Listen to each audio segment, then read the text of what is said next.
Hello students, नमस्कार, सत श्री अकाल। स्वागत है आप सभी का आपके पसंदीदा चैनल मैग्नेट बेन्स आईआईटी जेईई और नीट यानी जीत के चैनल पर।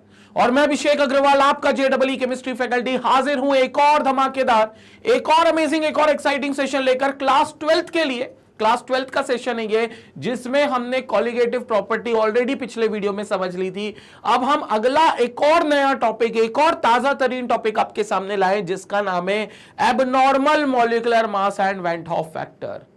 जिसका नाम है abnormal molecular mass and went half factor. बहुत इंपॉर्टेंट टॉपिक होने जा रहा है, क्योंकि जो कॉलिगेटिव प्रॉपर्टीज अभी हम पिछले वीडियो में पढ़कर आए हैं, उन कॉलिगेटिव प्रॉपर्टीज के जो हम क्वेश्चन सॉल्व करके आए हैं और उन कॉलिगेटिव प्रॉपर्टीज की जो हमने वैल्यू देखी थी, मैं आपको बताने जा रहा हूं कि इस वीडियो में कि वो वैल्यूज गलत थी। मतलब वो बिल्कुल चांसेस है कि गलत हो सकते हैं। अब तुम बोलोगे अच्छा सर, मतलब आप गलत पढ़ा रहे, हमने गलत नहीं पढ़ा है भैया। मतलब वो टॉपिक जब तक पढ़ा था तब तक सही था, लेकिन इस टॉपिक के आते ही ये गुंजाइश बन गई कि वहां जो कॉलिगेटिव प्रॉपर्टी हमने निकाल कर रखी है, जो कॉलिगेटिव प्रॉपर्टीज की हम वैल्यू मानते हैं कि ये वैल्यू आनी चाहिए, फिर चाहे वो relative lowering in vapour pressure की वैल्यू हो, या एलिवेशन इन बॉइलिंग पॉइंट की वैल्यू हो, या डिप्रेशन इन फ्रीजिंग पॉइंट की वैल्यू हो, या ऑस्मोटिक प्रेशर की वैल्यू हो, यही 4 कॉलिगेटिव प्रॉपर्टी थी। ये कॉलिगेटिव प्रॉपर्टीज की वैल्यू हो सकता है हमने वहां गलत इंटरप्रेट की हो सकता है हमने वहां गलत कैलकुलेट की हो, क्योंकि यहां पर एक चीज देखने को मिलती है, कंसेप्ट देखने को मिलता है, जिसमें यह बताया जाता है कि जो मॉलिक्यूलर मास है सोल्यूट का, वो अपनी वैल्यू बदल सकता है। वो अपनी वैल्यू सॉल्यूशन में जाते ही चेंज कर सकता है। और काउंट ऑन मी, अगर मॉलिक्यूलर मास ने अपनी वैल्यू बदल दी, अगर मॉलिक्यूलर मास ने अपनी वैल्यू को चेंज कर लिया, क्यों करेगा, कैसे करेगा, ये बात करनी है, यही तो हमें समझना है इस वीडियो में। लेकिन अगर चेंज कर दी, अगर वैल्यू बदल दी, तो 100% जो पिछले वीडियोस में हमने कॉलिगेटिव प्रॉपर्टीज निकाली हैं, वो भी बदल जाएंगी और हमें उन वैल्यूज को करेक्ट करना पड़ेगा। वो वैल्यूज 100% बदल जाएंगी और हमें उन वैल्यूज को करेक्ट करना होगा, हमें उन वैल्यूज को सही करना होगा। संपट पड़ रही है मेरी बात? तो भैया जो कॉलिगेटिव प्रॉपर्टीज हैं, उन्हीं के करेक्शन की बात इस वीडियो में कराई जाएगी। और क्यों करेक्ट करना पड़ेगा, क्यों गलत निकल सकती है, उन्हीं की सारी चर्चा हम यहां पर करेंगे इस टॉपिक के अंदर, जिसका नाम है abnormal molecular mass and went half factor. Inter related topics है। और आपको जैसे कि पता है कि भैया सिर्फ थ्योरी पढ़ाकर टॉपिक कंप्लीट नहीं माना जाता मैग्नेट बेन्स पर। आपको पता है मैग्नेट बेन्स एक ऐसा प्लेटफॉर्म है जो आपको कंप्लीट पैकेज लेता है आपके आईआईटी जेईई और नीट के सिलेक्शंस के लिए। फिर चाहे वो डीपीपीस हो, चाहे आपकी क्वेश्चंस की शीट हो, जो कि हर टॉपिक के बाद आपको दी जाती है, हर टॉपिक के बाद हम लोग आपको सॉल्व करवाते हैं। फिर चाहे वो आपके प्रीवियस ईयर क्वेश्चंस की प्रैक्टिस हो, फिर चाहे आपके मोस्ट इंपॉर्टेंट क्वेश्चंस हो, वन शॉट रिवीजन हो, टेस्ट सीरीज हो, डाउट क्लियरिंग सेशंस हो, मतलब ऐसी कोई चीज नहीं छोड़ते जो आपके आईआईटी के सिलेक्शन के लिए जरूरी है और मैग्नेट बेन्स पर ना हो। 100% ये सारी चीजें आपको मैग्नेट बेन्स पर मिलती हैं, and that too free of cost. इसकी कोई कीमत नहीं है, कोई पैकेज नहीं, कोई सब्सक्रिप्शन नहीं, कोई कूपन कोड नहीं लगाना आपको। मतलब आप देखो, इतनी सारी चीजें जो अवेलेबल है, वो शायद किसी के पेड कोर्स में भी नहीं है, जो मैग्नेट बेन्स के प्लेटफॉर्म पर अवेलेबल है और मैग्नेट बेन्स की वेबसाइट पर भी अवेलेबल है।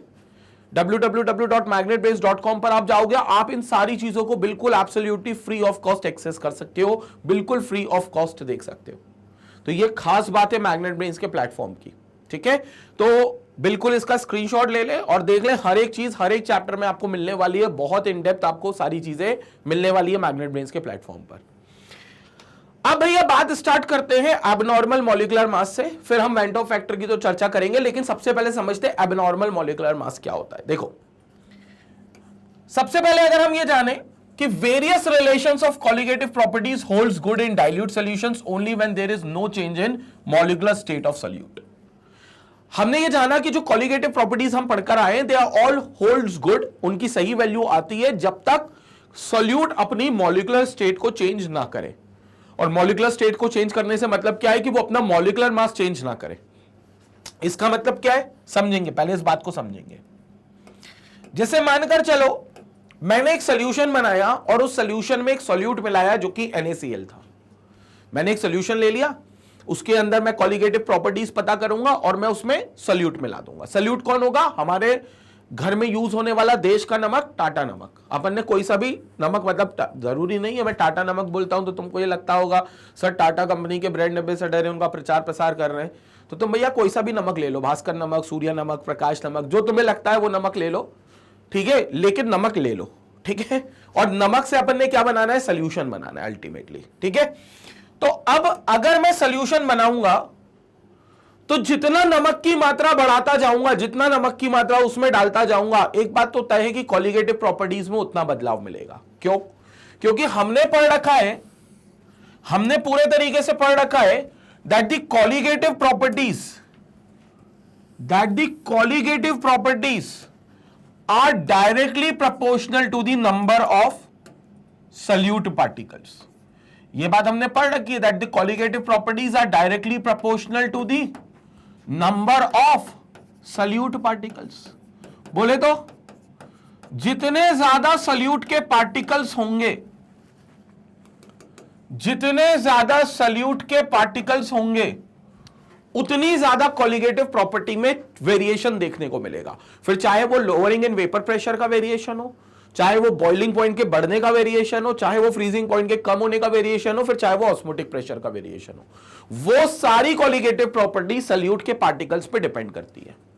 और सिंपल सी बात है, अगर आपने एक चुटकी नमक मिलाया तो कॉलिगेटिव प्रॉपर्टी कुछ और आई, एक चुटकी और मिला दिया तो कॉलिगेटिव प्रॉपर्टी और बदल गई, और एक चुटकी मिला दिया और बदल गई। जितने नमक आप मिलाते जाओगे उतनी कॉलिगेटिव प्रॉपर्टी बदलती जाएगी। यह बात हमने कर ली थी, यह बात हमने कर ली थी।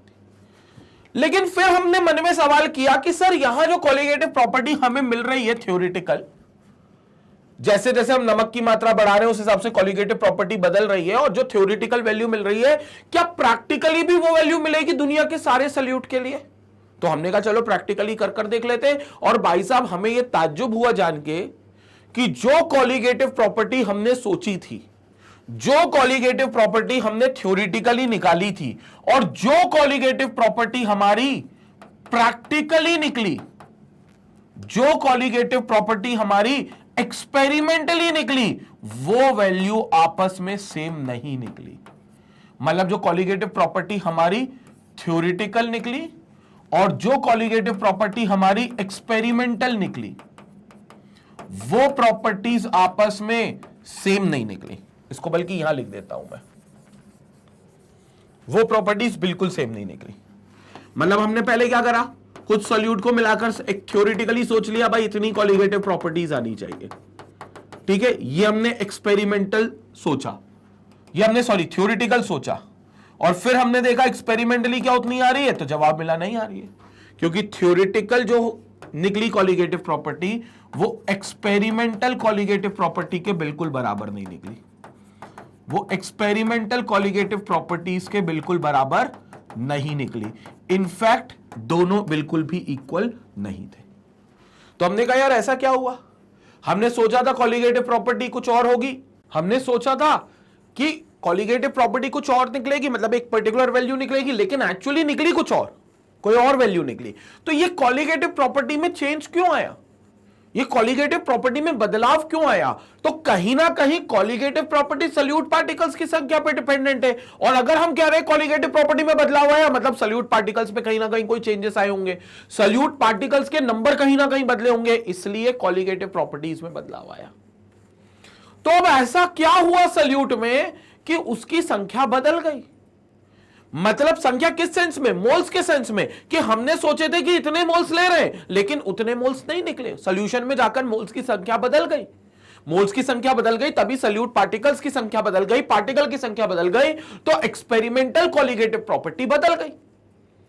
तो अब यह समझना जरूरी है कि सल्यूट के पार्टिकल्स की संख्या क्यों बदल जाती है और कितनी बदल जाती है, और उस कितनी बदल जाने से कॉलिगेटिव प्रॉपर्टी कितनी बदल जाएगी, यह समझना हमारे लिए बहुत जरूरी होगा, इसको समझना बहुत जरूरी होगा। तो अब उसी का एक एग्जांपल लेते, उसी की एक चर्चा करते। सपोज करो जैसे मैंने आपको कहा था ना कि आपने टाटा नमक ले लेना है, तो आपने NaCl मिलाया, आपने NaCl मिलाया ये सोच के कि NaCl 1 मोल आप मिला रहे हो, NaCl आप 1 मोल मिला रहे हो, लेकिन जैसे आपने इसको पानी में मिलाया सॉल्यूशन बनाने के लिए, पानी में मिलाया मतलब किस मीडियम में? एक्वस मीडियम में। जैसे ही आपने इसको मिलाया पानी में, तो पानी में मिलाते ही ये जो 1 मोल NaCl है, ये 1 मोल Na प्लस और 1 मोल Cl माइनस में ब्रेक डाउन हो गया। ये 1 मोल जो NaCl है, ये 1 मोल Na प्लस और 1 मोल Cl माइनस में ब्रेक डाउन हो गया। मतलब जो आपने सोचा था कि आपने 1 मोल लिया है, वो एक्चुअली 1 मोल Na प्लस का आयन बन गया और 1 मोल Cl माइनस का आयन बन गया। यानी कि यहां पर टोटल कीमत पे निकल गए 2 मोल्स, जबकि आपने सोचे थे कि वो रहेंगे 1 मोल। क्या मेरी बात समझ में आई? क्योंकि NaCl डिसोसिएट होगा, ये किसने सोचा था? हमने तो NaCl को एक सल्यूट माना था और हमने कहा था हमने 1 मोल मिलाया है, तो अगर 1 मोल हमने मिलाया है तो पानी में जाकर भी वो 1 ही मोल रहेगा। लेकिन हमें क्या पता था, पानी में जाकर वो टूट जाएगा, और जब टूट जाएगा तो 2 टुकड़ों में बटेगा, एक Na प्लस आयन में, एक Cl माइनस आयन में। और अगर हमने 1 मोल NaCl लिया है तो 1 मोल Na प्लस आयन में और 1 मोल Cl माइनस आयन में। इसका मतलब टोटल आयंस की संख्या जो हो जाएगी वो 2 मोल हो जाएगी। क्या मोल की संख्या बदल गई? क्या मोल की संख्या डबल हो गई? तो 100% कॉलिगेटिव प्रॉपर्टी में बहुत बड़ा चेंज आएगा। कॉलिगेटिव प्रॉपर्टी भी कायदे में देखा जाए तो डबल हो जाएगी, क्योंकि कॉलिगेटिव प्रॉपर्टी सॉल्यूट पार्टिकल्स पर डिपेंड करती है। और अगर तुम्हें सॉल्यूट पार्टिकल से नहीं समझना तो तुम इवन मॉलिक्यूलर मास से भी समझ सकते हो। जो टॉपिक है हमारा एब्नॉर्मल मॉलिक्यूलर मास, तुम इससे भी समझ सकते हो। क्यों? क्योंकि हमने सोचा था NaCl का एक मॉलिक्यूलर मास होगा। कितना सोचा था हमने? हमें पता है NaCl का मॉलिक्यूलर मास कितना होता है। एक मॉलिक्यूलर मास मतलब 1 मोल का मास। कायदे में एक मॉलिक्यूल का मास, जिसको अगर ग्राम में लिख लोगे तो 1 मोल का मास हो जाएगा। तो वो 1 मोल का मास हमने NaCl का कितना सोचा था, उसकी बात कर लेते हैं। हमने सोचा था कि Na is 23 and Cl is 58.5, तो approximately it will become, sorry, Cl is 35.5, तो अप्रोक्सीमेटली इट विल बिकम 58.5। तो Cl is 35.5, तो approximately it will become 58.5, right? तो अप्रोक्सीमेटली इट विल बिकम 58.5। लेकिन ये 58.5 1 मोल का मास था, तो दिस इज 1 मोल का मास था 58.5। लेकिन एक्चुअली जब पानी में गए तो Na प्लस और Cl माइनस में कन्वर्ट हो गए, तो वहां पर यह पता चला कि 1 मोल का नहीं, एक्चुअली ये तो 2 मोल का मास है 58.5। तो 2 मोल का मास है 58.5। ध्यान से सुनेंगे, 2 मोल का मास है अगर 58.5, तो भैया 1 मोल का मास कितना हो जाएगा? 1 मोल का मास हो जाएगा 29.25। क्या ये मास आधा हो गया? ये मास बिल्कुल आधा हो गया। मतलब जो तुम पहले 1 मोल का मास 58.5 मानते थे, अब वही 1 मोल का मास एक्चुअली बिल्कुल आधा हो गया और हो गया 29.25। बिल्कुल आधा हो गया और हो गया कितना? 29.25, जो कि 58.5 का आधा है। तो ये मास कितना आ गया हमारा? 29.25। तो कहीं ना कहीं अब 1 मोल का मास बिल्कुल आधा हो चुका है, तो भी 100% कॉलिगेटिव प्रॉपर्टी डबल हो जानी है। क्यों? क्योंकि कॉलिगेटिव प्रॉपर्टी मॉलिक्यूलर मास से इनवर्सली प्रोपोर्शनल होती है। जाहिर सी बात है, जब सॉल्यूट के पार्टिकल से डायरेक्टली है, जब सॉल्यूट के मोल से डायरेक्टली है, तो सॉल्यूट के मॉलिक्यूलर मास से तो इनवर्सली होगी ना यार। और सॉल्यूट के पार्टिकल्स डबल हो रहे हैं, या तो इस सेंस में समझ लो सीपी कि 1 मोल थे तो 1 मोल के 2 मोल हो रहे हैं, या फिर मॉलिक्यूलर मास आधा हो रहा है। 58.5 था, 29.25 हो रहा है, बिल्कुल आधा हो रहा है। और वो तो NaCl है जो आधा हो रहा है। तुम ये मत समझना ये आधा सबसे मैक्सिमम वैल्यू हो सकती है जो कम हो सकती है। भाई साहब, कई मॉलिक्यूलर मास 1/3 भी हो जाते हैं, कई मॉलिक्यूलर मास 1/4 भी हो जाते हैं। वो डिपेंड करता है कि वो सॉल्यूट कितने मोल्स में अपने आप को तोड़ता है, वो डिपेंड करता है कि वो सॉल्यूट कितने मोल्स में अपने आप को ले जाएगा। वो तो NaCl था जिसका 1 मोल 2 मोल में टूट रहा है, अगर कोई और सॉल्ट ले लूं तो उसका 1 मोल 3 मोल में भी टूट सकता है, तो फिर मास 1/3 हो जाएगा। अगर कोई एक ऐसा सॉल्ट ले लूं जिसका 1 मोल 4 आयंस देता है, 4 मोल में टूटता है, तो फिर उसका मास 1/4 होगा।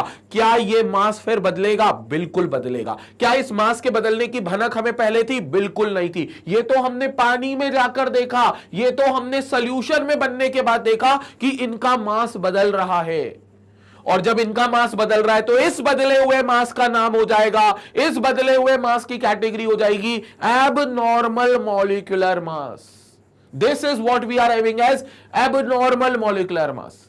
ये मॉलिक्यूलर मास जो कि एबनॉर्मल है, हमने नॉर्मल सोचा था लेकिन निकला एबनॉर्मल, क्योंकि ये पानी में जाकर खुद को डिसोसिएट कर रहा है, क्योंकि ये पानी में जाकर खुद को तोड़ रहा है, क्योंकि पानी में जाकर 1 मोल का वजन हमने कुछ और, पानी में मिलने से पहले 1 मोल का वजन हमने कुछ और माना था, लेकिन पानी में जाकर वही वजन 1 मोल का नहीं रहा, वो 1 से ज्यादा मोल का हो गया, तो हमें मास कम मिलेगा।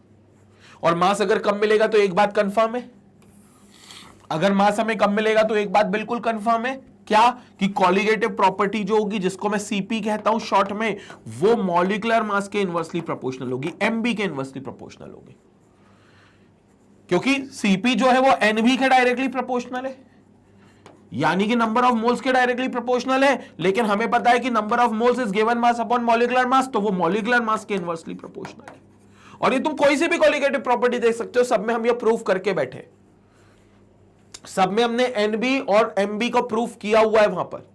तो एनबी से हर कॉलिगेटिव प्रॉपर्टी, चाहे वो relative lowering in vapour pressure हो, चाहे डिप्रेशन इन फ्रीजिंग पॉइंट हो, चाहे एलिवेशन इन बॉइलिंग पॉइंट हो, या चाहे ऑस्मोटिक प्रेशर हो, कॉलिगेटिव प्रॉपर्टी सारी मोल्स के डायरेक्टली प्रोपोर्शनल है, मोल्स की संख्या के प्रोपोर्शनल है, लेकिन मॉलिक्यूलर मास के इनवर्सली प्रोपोर्शनल है। तो यहां पर अगर मोल्स की संख्या बढ़ गई तो सीपी भी बढ़ जाएगा, या मॉलिक्यूलर मास अगर कम हो गया तो भी सीपी बढ़ जाएगा, और ये दोनों बातें एक ही हैं, ये दोनों बातें एक ही हैं।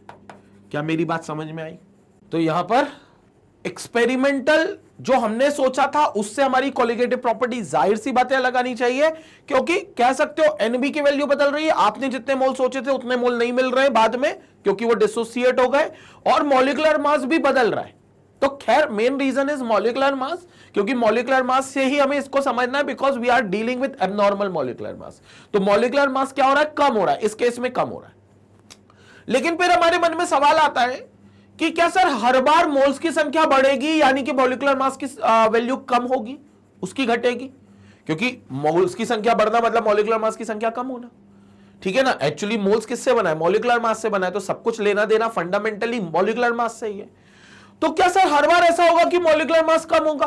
तो मैंने कहा नहीं, ऐसा भी जरूरी नहीं है, बल्कि कुछ सॉल्यूट्स ऐसे हैं जिनका मॉलिक्यूलर मास समय के साथ बढ़ जाता है। समय के साथ मतलब सॉल्यूशन जब वो बनाते हैं तो उनका मॉलिक्यूलर मास बढ़ भी जाता है। तो कहानी उल्टी हो जाएगी। क्या होगा आप इसको समझेंगे, इसको समझेंगे। जैसे मानकर चलो मेरे पास है CH3COOH, ठीक है, मेरे पास है CH3COOH। इसका मैंने क्या सोचा मॉलिक्यूलर मास, मतलब मेरे को सोचना क्या, मैं तो निकाल लूंगा कितना मॉलिक्यूलर मास है। कार्बन है कितने, 2 12 और 12 24 24, और फिर हाइड्रोजन 4 है तो 28, और ऑक्सीजन है 2 32, 28 और 32, इसका मॉलिक्यूलर मास हो गया 60। इसका मॉलिक्यूलर मास हो गया कितना? 60। ये मैंने इसको सोचा था कि यही मॉलिक्यूलर मास रहेगा, और इसको मैंने मिला दिया। जब मैंने इसको पानी में मिलाया सोल्यूशन बनाने के लिए, जब मैंने इसको पानी में मिलाया सोल्यूशन बनाने के लिए, it was in aqueous medium there, तो एक्वस मीडियम में आते ही इस CH3COH का जो मॉलिक्यूलर मास है वो पता है कितना हो गया? इस CH3COH का मॉलिक्यूलर मास हो गया 120। देख लो, मॉलिक्यूलर मास डबल हो गया। अब तुम सोचोगे सर ये कैसे हुआ, तो मैं समझा देता हूं। पहली बात तो ये समझो, जो मॉलिक्यूलर मास 120 हो गया, मतलब मैंने थ्योरेटिकली ये सोचा था, this was theoretical value and this was experimental value, मुझे एक्सपेरिमेंटली ये वैल्यू मिली। तो मतलब एक्सपेरिमेंटली मेरा मॉलिक्यूलर मास ज्यादा आ रहा है, और अगर मॉलिक्यूलर मास ज्यादा आएगा एक्सपेरिमेंटली, तो मेरा एक्सपेरिमेंटल सीपी जो वाकई में मुझे मिल रहा है वो सीपी की वैल्यू कम आएगी। मतलब मुझे पहले जो कॉलिगेटिव प्रॉपर्टी लग रही थी कि इतनी आनी चाहिए, उतनी नहीं आएगी, अब उससे कम आएगी, क्योंकि मॉलिक्यूलर मास बदल गया, क्योंकि मॉलिक्यूलर मास बढ़ गया। कहना चाहिए बढ़ गया। कितना हो गया? 60 से 120 हो गया, और ये छोटा मोटा नहीं बढ़ा, ये बिल्कुल डबल हो गया भाई। 60 का 61 हो जाता, 62 हो जाता, 65 भी हो जाता, तो भी हम कंसीडर कर लेते, लेकिन ये तो 60 से सीधा 120, सीधा डबल हो गया। अब हमने जाना कि भैया ये डबल क्यों हुआ, तो पता चला कि ये जो एसिटिक एसिड है, ये जब पानी में नहीं रहता तब तक सिंगल मॉलिक्यूल की तरह एग्जिस्ट करता है, तब तक इसका एक मॉलिक्यूल एग्जिस्ट करता है। लेकिन जब ये पानी में चला जाता है तो इसके दो मॉलिक्यूल्स आपस में एसोसिएट करके डाइमर बना लेते हैं। जब ये एक्वस मीडियम में चला जाता है, जब ये सॉल्यूशन बनाने चला जाता है, तो दो CH3COH के मॉलिक्यूल आपस में चिपक जाते हैं, आपस में एसोसिएट हो जाते हैं और अपना डाइमर बना लेते हैं। This is called as dimer. इसको हम डाइमर कहते हैं। जैसे एक सिंगल यूनिट से अगर बहुत बड़ी चेन बने तो उसे पॉलीमर कहेंगे। तो ऐसी अगर 2 यूनिट से बने तो उसे डाइमर, 3 यूनिट से बने तो ट्राइमर, 4 यूनिट से बने तो टेट्रामर और 4 से ज्यादा यूनिट से बने तो पॉलीमर कहेंगे। पॉलीमर हमने पढ़ा है बचपन से आज तक, हम पढ़ते आ रहे हैं। पॉलीथीन, इथीन का बेसिकली वो पॉलीमर है। इथीन एक यूनिट है, बहुत सारे इथीन अगर मिल जाए तो पॉलीथीन बन जाएगा। पॉलीविनाइल क्लोराइड, विनाइल क्लोराइड एक यूनिट होती है, एक मोनोमर होता है। बहुत सारे विनाइल क्लोराइड्स अगर मिल जाए, जुड़ जाए चेन में, तो वो एक पॉलीमर बना लेते हैं जिसको पॉलीविनाइल क्लोराइड, PVC कहते हैं। तो वो बहुत सारे मॉलिक्यूल जुड़ जाए तब पॉलीवर्ड आता है। यहां सिर्फ 2 मॉलिक्यूल जुड़े, लेकिन 2 भी जुड़ गए तो मास तो डबल हो गया ना, क्योंकि दोनों का मास कंट्रीब्यूट होगा। अब ये जो मास है 120, ये कायदे में सिंगल 1 मोल का है, क्योंकि ये 2 मोल तो चिपक गए ना। कैसे चिपके वो भी मैं बता देता हूं, पहले तुम उसको समझ लो। हमने लिए थे CH3COH के 1 मोल, लेकिन CH3COH का एक और मॉलिक्यूल मिलकर डाइमर बन गया। मतलब कह लो यहां पर हम लोगों ने लिए होंगे 2 मोल्स, फिर तो 2 मोल मिलकर 1 मोल में कन्वर्ट हो गया। समझ में आ रहा है? 2 मोल मिलकर 1 मोल में कन्वर्ट हो गया। यानी कि हमने यहां पर लिए थे 2 मोल्स। कैसे लिए थे 2 मोल समझेंगे। हमने लिया था एक CH3C double bond O single bond OH, और एक हमने लिया था CH3C डबल बॉन्ड O और सिंगल बॉन्ड OH। हमने ऐसा लिया था। अब हुआ क्या यहां पर देखेंगे, कुछ ऐसा इसको लिख लेते हैं। डबल बॉन्ड O और OH।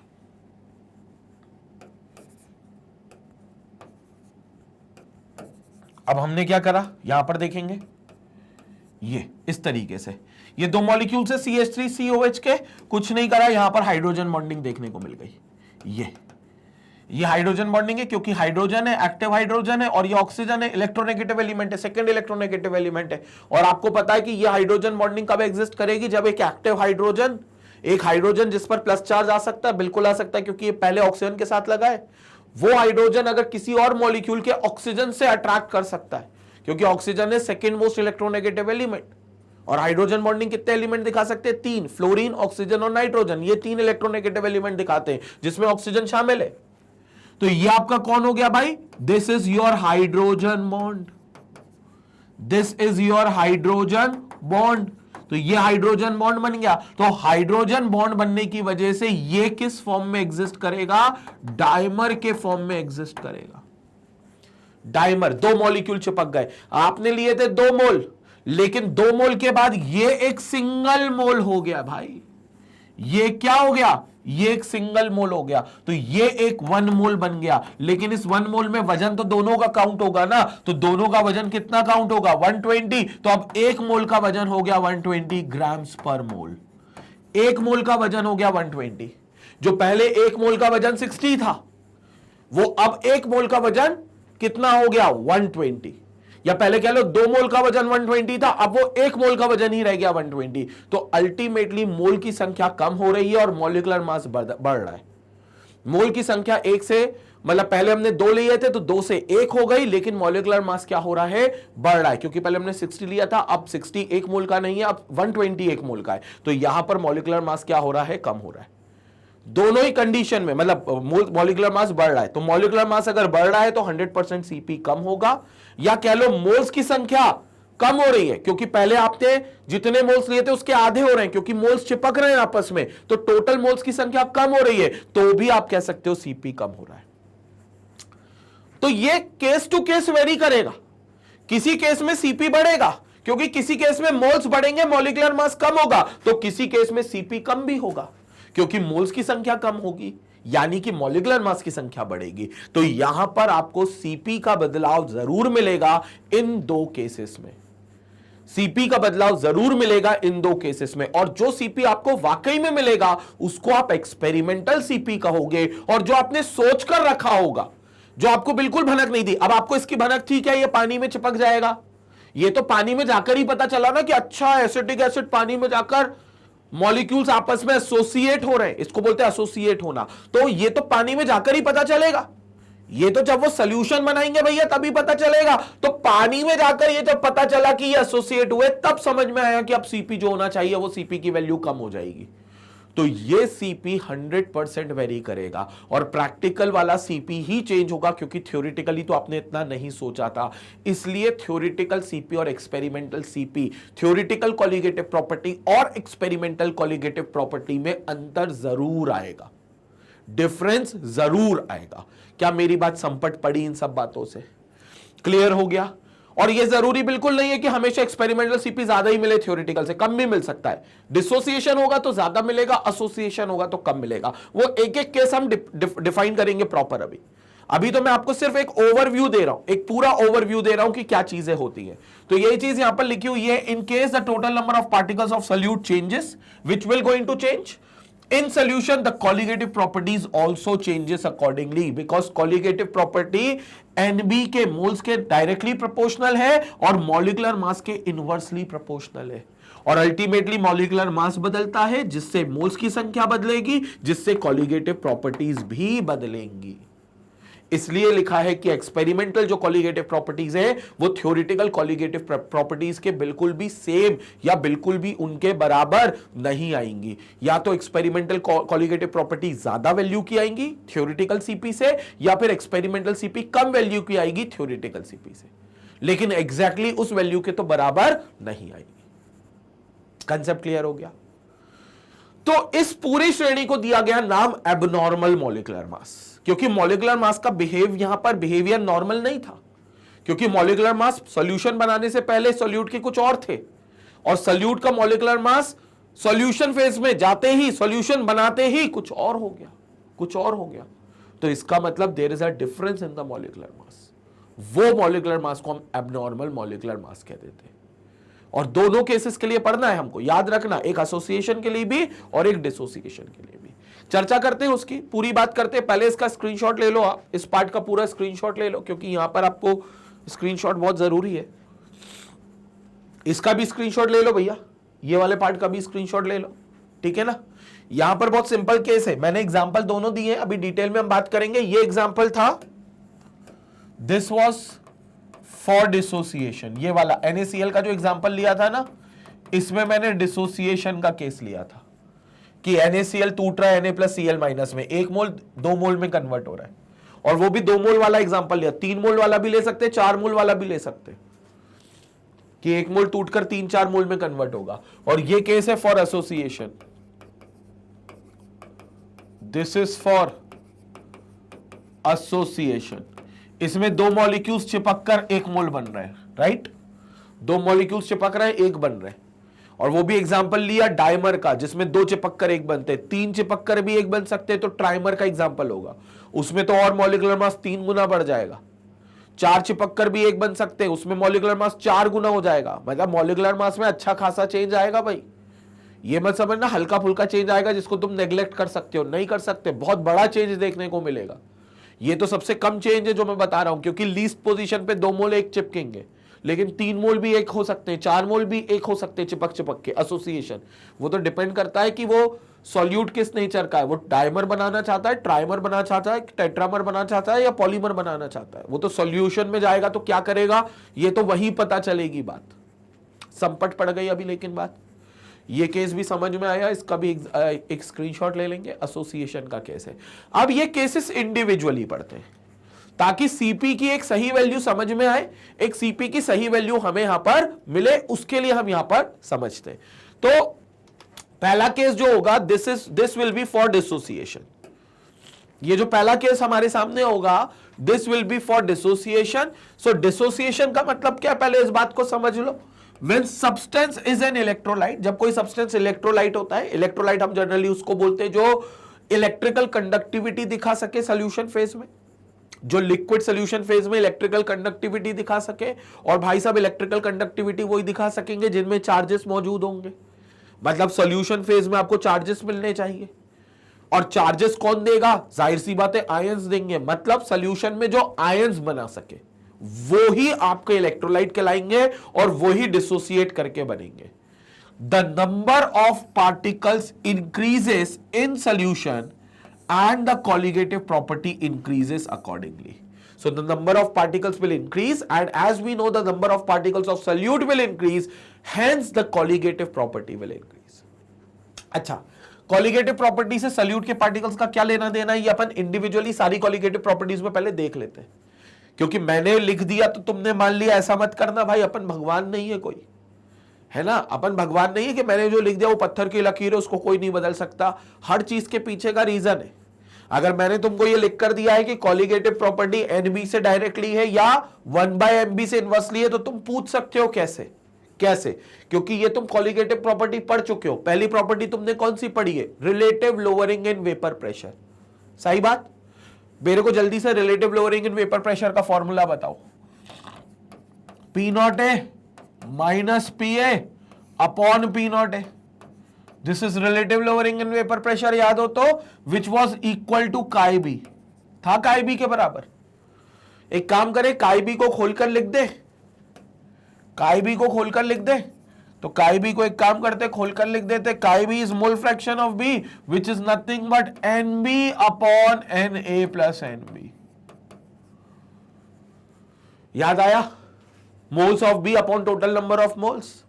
और अगर बहुत डाइल्यूट सोल्यूशन होगा तो तुमने कहा था कि एन ए के सामने एन बी का मोल्स बहुत कम है, एन बी का मोल्स बहुत कम है, तो this implies N A plus N B को तुमने खुद कहा था कि हम अप्रोक्सीमेटली एन ए लिख सकते हैं। लिख दे यहां पर। बस मैं तुम्हें यह बता रहा हूं कि relative lowering in vapour pressure हर जगह से मोल्स पे डिपेंड करती है और मॉलिक्यूलर मास पे डिपेंड करती है। ये देखो मोल्स पे डिपेंड करती है, आ गई बात। P naught A minus P A colligative property, relative lowering vapour pressure. देखो किस पे डिपेंडेंट है? एनबी पे डिपेंडेंट है डायरेक्टली या इनवर्सली? ऊपर है एनबी, ऊपर है मोल्स ऑफ सॉल्यूट न्यूमरेटर में, मतलब डायरेक्टली प्रोपोर्शनल है। तो एनबी से डायरेक्टली प्रोपोर्शनल है, मतलब colligative property relative lowering in vapour pressure आप कह सकते हो ये जो आर एल वीपी है, ये जो आर एल वीपी है relative lowering in vapour pressure, ये एनबी के डायरेक्टली प्रोपोर्शनल है। थोड़ा सा एनबी को खोलकर लिखे यहां पर, क्या लिख सकते हो? गिवन मास अपॉन मॉलिक्यूलर मास। और एनए को भी खोलकर लिखेंगे तो क्या लिख सकते हो? Given mass upon molecular mass. तो वो अपॉन ऊपर चला जाएगा तो ये एम हो जाएगा। सारी चीजें छोड़ो, तुम तो मॉलिक्यूलर मास ऑफ बी देखो, क्योंकि मेन चेंज इसी में आ रहा है। क्योंकि इस एमबी का बदलाव, इस एमबी का बिहेवियर तुमने सोचा था नॉर्मल होगा, लेकिन ये एबनॉर्मल दिखने लगा। क्यों एबनॉर्मल दिखने लगा? क्योंकि पानी में जाकर कोई और एमबी दिखने लगा। तो फिर यहां से तुम कह सकते हो that R L V P is inversely proportional to molecular mass as well. क्या मेरी बात समझ में आई? क्या मेरी बात बिल्कुल समझ में आई? ये चीज है समझने लायक। तो ये जो मैंने लिखा है, क्या लिखा है? कॉलिगेटिव प्रॉपर्टी सॉल्यूट के मोल्स से डायरेक्टली प्रोपोर्शनल है और मॉलिक्यूलर मास से इनवर्सली प्रोपोर्शनल है। ये बात हमने प्रूफ करनी है, तो ये बात हमने प्रूफ कर दी है। कॉलिगेटिव प्रॉपर्टीज में तो प्रूफ करी थी, लेकिन यहां पर भी बताना जरूरी है। रीजन भी क्यों? क्योंकि एनबी और एमबी में ही तो चेंज आएगा, जिसके दम पर मैं कह पा रहा हूं सीपी में चेंज आएगा। तो पहले एनबी और एमबी का रिलेशन सीपी से पता होना चाहिए। तो एनबी से कैसा है डायरेक्टली, एमबी से कैसा है इनवर्सली। ये पहला कॉलिगेटिव प्रॉपर्टी हो गई। ऐसे सारी कॉलिगेटिव प्रॉपर्टी हो जाएंगी। सारी कॉलिगेटिव प्रॉपर्टी मैं एक बार बता देता हूं, कंफ्यूजन नहीं होनी चाहिए। सेकेंड प्रॉपर्टी बताओ कौन सी है? Second property is elevation in boiling point, जिसको क्या बोलते हो? Delta TB equals to KB into molality. ठीक बात, बिल्कुल ठीक बात। एक काम करेंगे, मोलालिटी को थोड़ा सा ओपन करेंगे। तो मेरे को बताओ, मोलालिटी को ओपन करेंगे तो it will be moles of solute upon weight of solvent, right? Moles of solute NB upon weight of solvent, that is W है, जो कि केजी में होगा। लो आ गया भाई। डेल्टा टीबी क्या है आपका?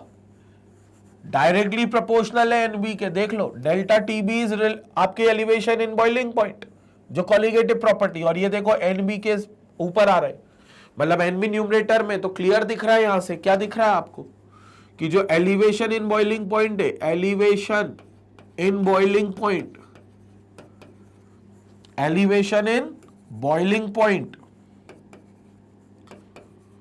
जो है वो डायरेक्टली प्रोपोर्शनल है किसके, एलिवेशन इन बॉइलिंग पॉइंट जो है वो डायरेक्टली प्रोपोर्शनल है किसके, एनबी के, सल्यूट के मोल्स के, डायरेक्टली क्लियर दिख रहा है डायरेक्टली। और एनबी को खोल दो तो it will be K B into W B upon M B into W ए।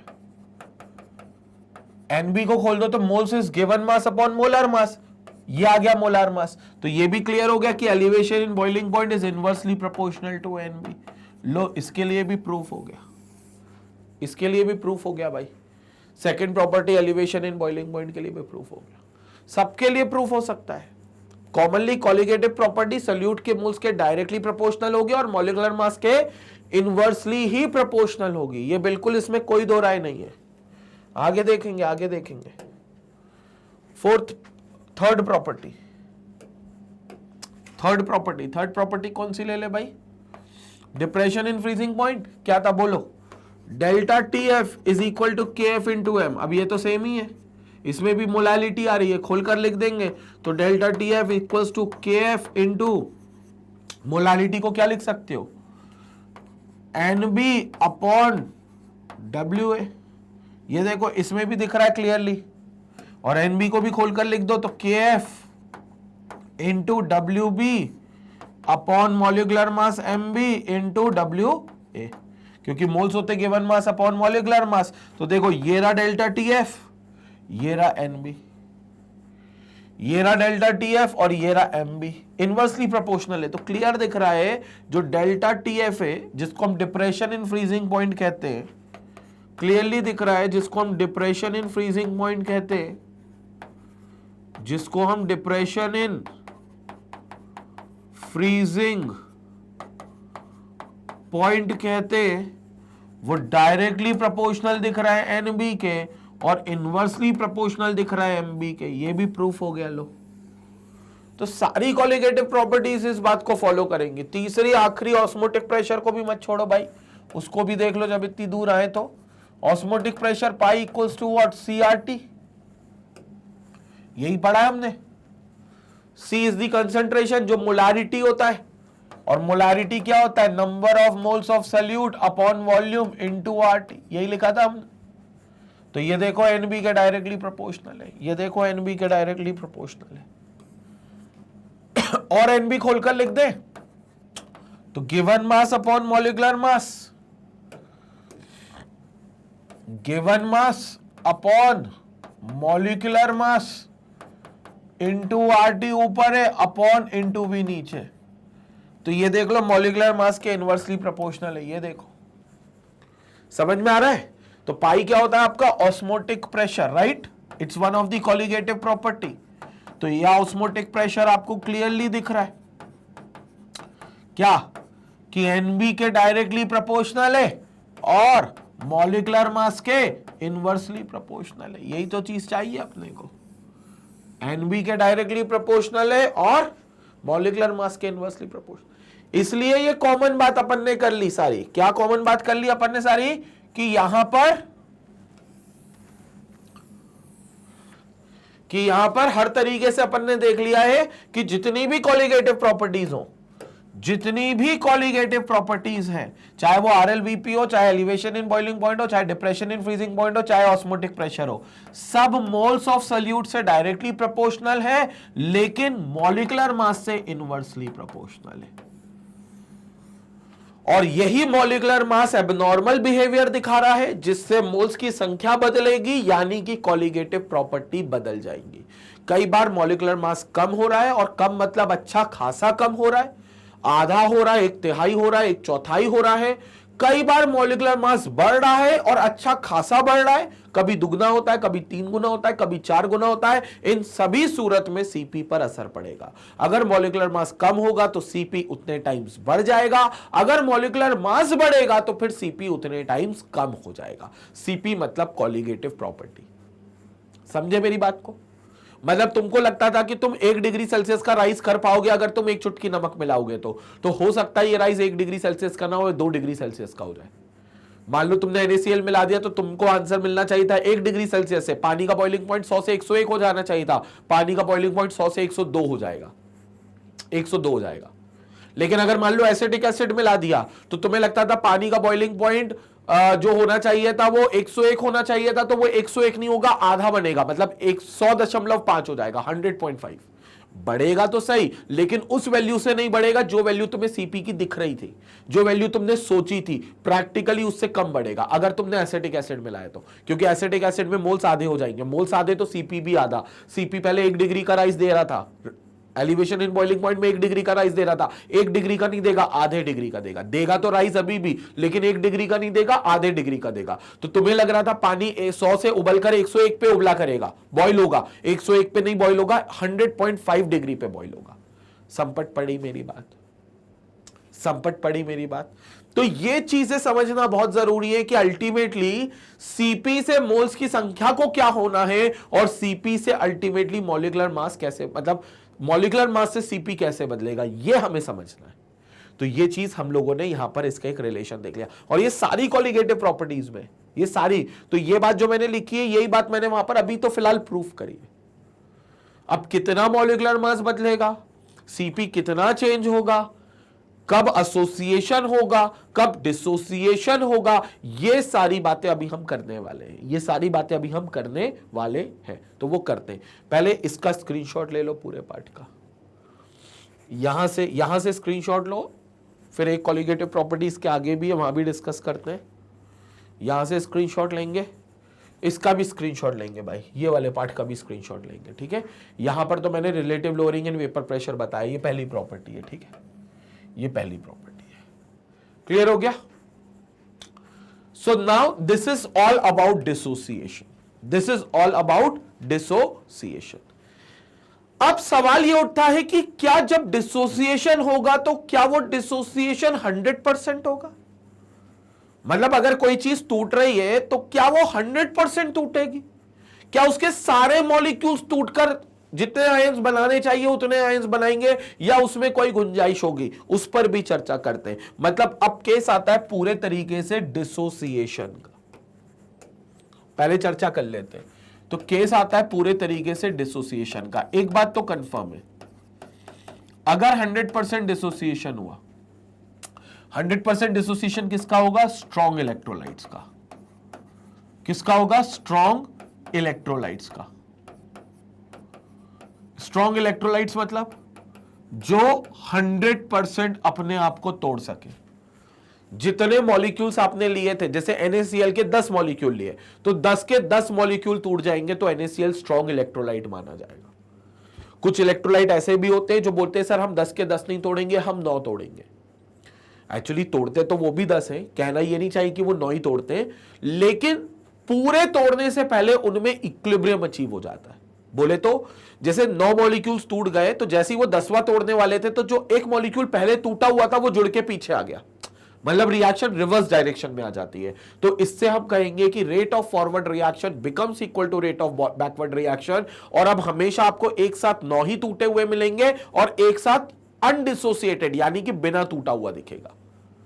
तो यहां पर आप डिसोसिएशन को 100% नहीं बोलोगे, यहां आपका डिसोसिएशन होगा 90%, क्योंकि आपने 10 लिए थे, 10 में से 9 टूट गए, एक वापस आ गया, फिर अगला एक टूटा, एक वापस आ गया। टूट रहे अभी भी मॉलिक्यूल्स टूट रहे, लेकिन एक एक जुड़कर वापस भी आ रहे, तो हम कहेंगे ये इक्विलिब्रियम आ गया, rate of forward reaction rate of backward के बराबर हो गई।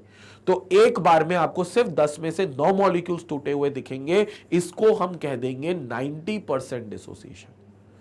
It can be 95, it can be 80, वो सॉल्यूट टू सॉल्यूट वेरी करता है, लेकिन 100% डिसोसिएशन तो नहीं होगा। 100% डिसोसिएशन तो नहीं होगा, यह बात तो कंफर्म है। तो आपको वहां डिसोसिएशन 100% नहीं मिलेगा। बट अभी फिलहाल मैंने स्ट्रॉन्ग ले लिया, मैं कह रहा हूं डिसोसिएशन 100% है। मैंने 10 मॉलिक्यूल लिए, 10 मॉलिक्यूल पूरे टूट जाएंगे, बैकवर्ड में रिएक्शन नहीं आएगी और रिएक्शन सिर्फ फॉरवर्ड में चलेगी। तो उसके लिए पहला केस मैंने ले लिया जैसे NaCl, पहला केस मैंने जैसे ले लिया क्या? NaCl। This is example 1, this is of NaCl। क्या होगा भाई, टूटेगा किसमें, Na प्लस एक्वस और Cl माइनस एक्वस, राइट। आपने सोचा था कि मॉलिक्यूलर मास कितना होगा, आपने सोचा था कि मॉलिक्यूलर मास 58.5 होगा, एक मोल का मास, लेकिन एक्चुअली जो मॉलिक्यूलर मास निकला वो एक मोल का 58.5 नहीं निकला, वो 2 मोल का निकला। क्यों 2 मोल का निकला, क्योंकि जब आपने इसको रखा था हवा में तब ये 1 मोल था, लेकिन जब इसको आपने पानी में डाल दिया सॉल्यूशन बनाने के लिए तो 1 मोल इसका बन गया, 1 मोल इसका बन गया, यानी कि पानी में जाते ही ये 2 मोल बन गया। आपने सोचा था कि 1 मोल का मास 58.5 होगा, लेकिन हकीकत यह निकली कि 58.5 का तो मास होगा, लेकिन अब वो 1 मोल का नहीं होगा, वो अब 2 मोल का होगा। तो इसका मतलब यहां पर 1 मोल का मास, 1 मोल का मास, 1 मोल का मास हो जाएगा कितना, 29.5, यानी कि इसका जो MB होगा वो हो जाएगा 29.5, जबकि आपने सोचा कितना था 58.5। 29.25 आपको एक्चुअली मिलेगा एग्जैक्टली अगर मैं इसकी वैल्यू कैलकुलेट करूं तो इट विल बी 29.25, जबकि आपने सोचा कितना था, आपने सोचा था इट हैज टू बी 58.5, लेकिन यहां पर एक्चुअली मिलेगा आपको 29.25। और ये सब क्यों हुआ, क्योंकि 1 मोल 2 मोल में टूट गया, क्योंकि 1 मोल 2 मोल में टूट गया, तो 1 मोल 2 मोल में टूट गया, तो आपके मोल्स की संख्या बढ़ गई। तो जो एक्सपेरिमेंटल सीपी होगा वो NB के प्रोपोर्शनल है और MB के इनवर्सली प्रोपोर्शनल है, और दोनों ही सूरत ये कहेंगी कि जो आपने सोचा एक्सपेरिमेंटल सीपी वो आपकी थ्योरेटिकल सीपी से ज्यादा होगा। तो जो एक्सपेरिमेंटल सीपी है, जो हमारा प्रैक्टिकली निकला है, वो हमने जो सोचा था उस सीपी से तो ज्यादा निकलेगा, क्योंकि number of moles of solute ज्यादा होगा। और कितना ज्यादा निकलेगा ये भी बहुत क्लियर है, कितना ज्यादा निकलेगा भैया, डबल निकलेगा। ये तो कंफर्म हो गया कि एक्सपेरिमेंटल सीपी जो है वो थ्योरेटिकल सीपी से ज्यादा निकलेगा। तो we have this as experimental CP is much more than the theoretical CP, लेकिन कितना ज्यादा निकलेगा ये भी क्लियर है, डबल निकलेगा। तो यहां पर experimental CP is twice of the theoretical CP, तो experimental CP is twice of theoretical CP, is twice of theoretical CP. जो थ्योरी के हिसाब से सीपी आना चाहिए उस सीपी का डबल निकलेगा एक्सपेरिमेंटल सीपी। क्यों, क्योंकि 2 मोल्स में कन्वर्ट हुआ। लेकिन वहीं पर कुछ ऐसे सॉल्ट भी होते हैं, कुछ ऐसे इलेक्ट्रोलाइट्स भी होते हैं जो 1 मोल से 3 मोल 4 मोल, यानी कि 2 के अलावा भी और ज्यादा मोल्स में भी कन्वर्ट होते हैं। जैसे एक एग्जांपल देते हैं, जैसे MgCl2 मान लो। अब आपके पास कौन होगा, MgCl2, मैग्नीशियम क्लोराइड। तो MgCl2 की खास बात क्या है, MgCl2 आपने लिया तो ये आयंस में ब्रेक हो जाएगा। अगर मान लो आपने 1 मोल लिया है तो ये एक Mg+2 का आयन बनाएगा और 2 Cl- के आयन बनाएगा। तो आपने सोचा आपने लिए थे 1 मोल, अल्टीमेटली हो जाएंगे 1 मोल इसका और 2 मोल इसके, यानी कि टोटल हो जाएंगे 3 मोल। तो टोटल आपको यहां पर 3 मोल मिलेंगे, जबकि आपने सोचा था 1 मोल। तो क्या मोल की संख्या 3 गुना हो गई, मोल की संख्या 3 गुना हो गई, तो XCP की वैल्यू भी 3 गुना हो जाएगी। तो 100% experimental CP will be, for this case experimental CP will be thrice of, experimental CP will be thrice of theoretical CP हो जाएगा।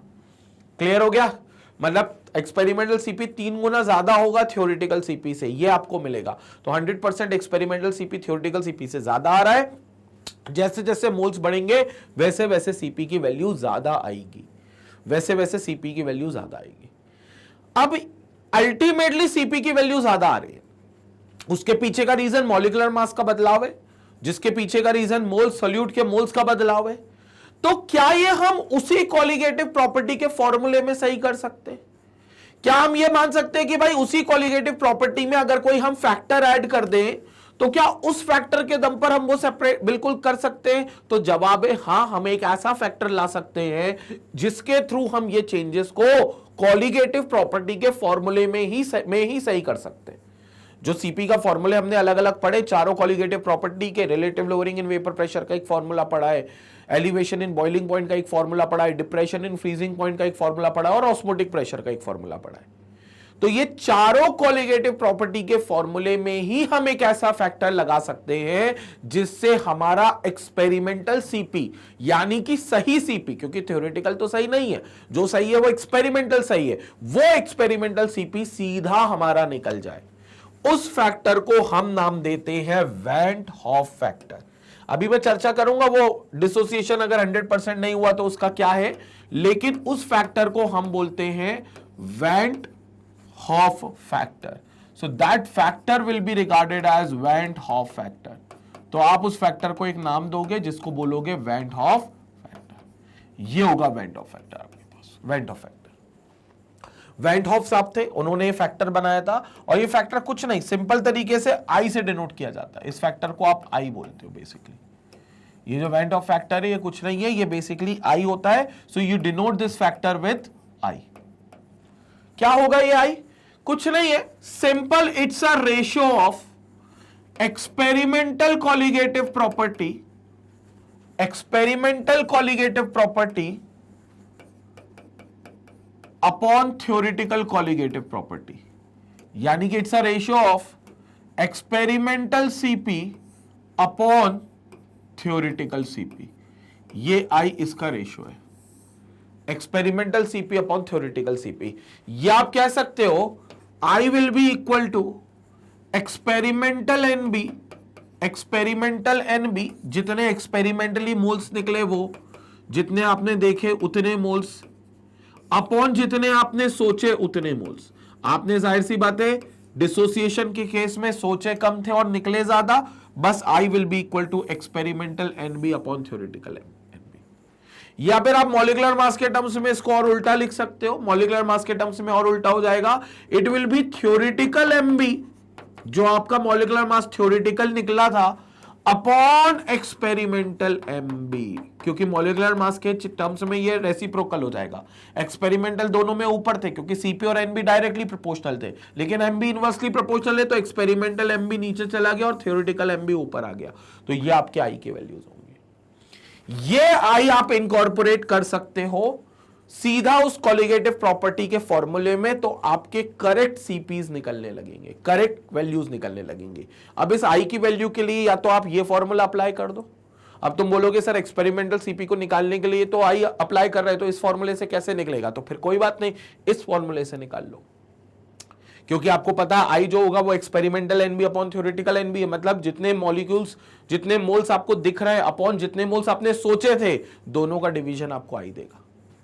या फिर मॉलिक्यूलर मास के हिसाब से सोच लो, ठीक है। तो दोनों केसेस में अगर आप देखोगे तो आपको आई की वैल्यू सेम ही मिलेगी। कोई भी फॉर्मूला आप लगा लो, जैसे NaCl का एग्जांपल हम ले लेते हैं। NaCl के लिए हमें मालूम था, जो मोल्स हमें मिल रहे हैं NaCl के लिए हमें मालूम थे, जो एक्सपेरिमेंटल Nb हमें मिल रहा है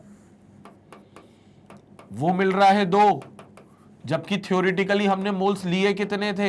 हमने मोल्स लिए थे 1। तो अगर हम आई की वैल्यू निकालना चाहे तो आई की वैल्यू इन दोनों को डिवाइड करके आएगी आई की वैल्यू, तो आई की वैल्यू 2 आ जाएगी।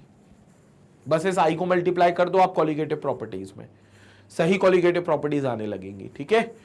अगर आपने सेकेंड केस लिया किसका? MgCl2 का, तो MgCl2 के लिए आपने क्या सोचा? आपने सोचा था 1 मोल आपने लिया है, लेकिन असलियत में 1 मोल नहीं, आपको कितने मोल्स मिल गए? 3 मोल्स, जबकि आपने सोचे कितने थे? सिर्फ 1 मोल आप ले रहे हो। तो अल्टीमेटली आई की वैल्यू इन दोनों को डिवाइड करके आ जाएगी, तो आई की वैल्यू आ जाएगी 3। चाहो तो ये मास से भी निकाल सकते हो, जैसे NaCl का एक्सपेरिमेंटल मॉलिक्यूलर मास कितना निकल रहा है?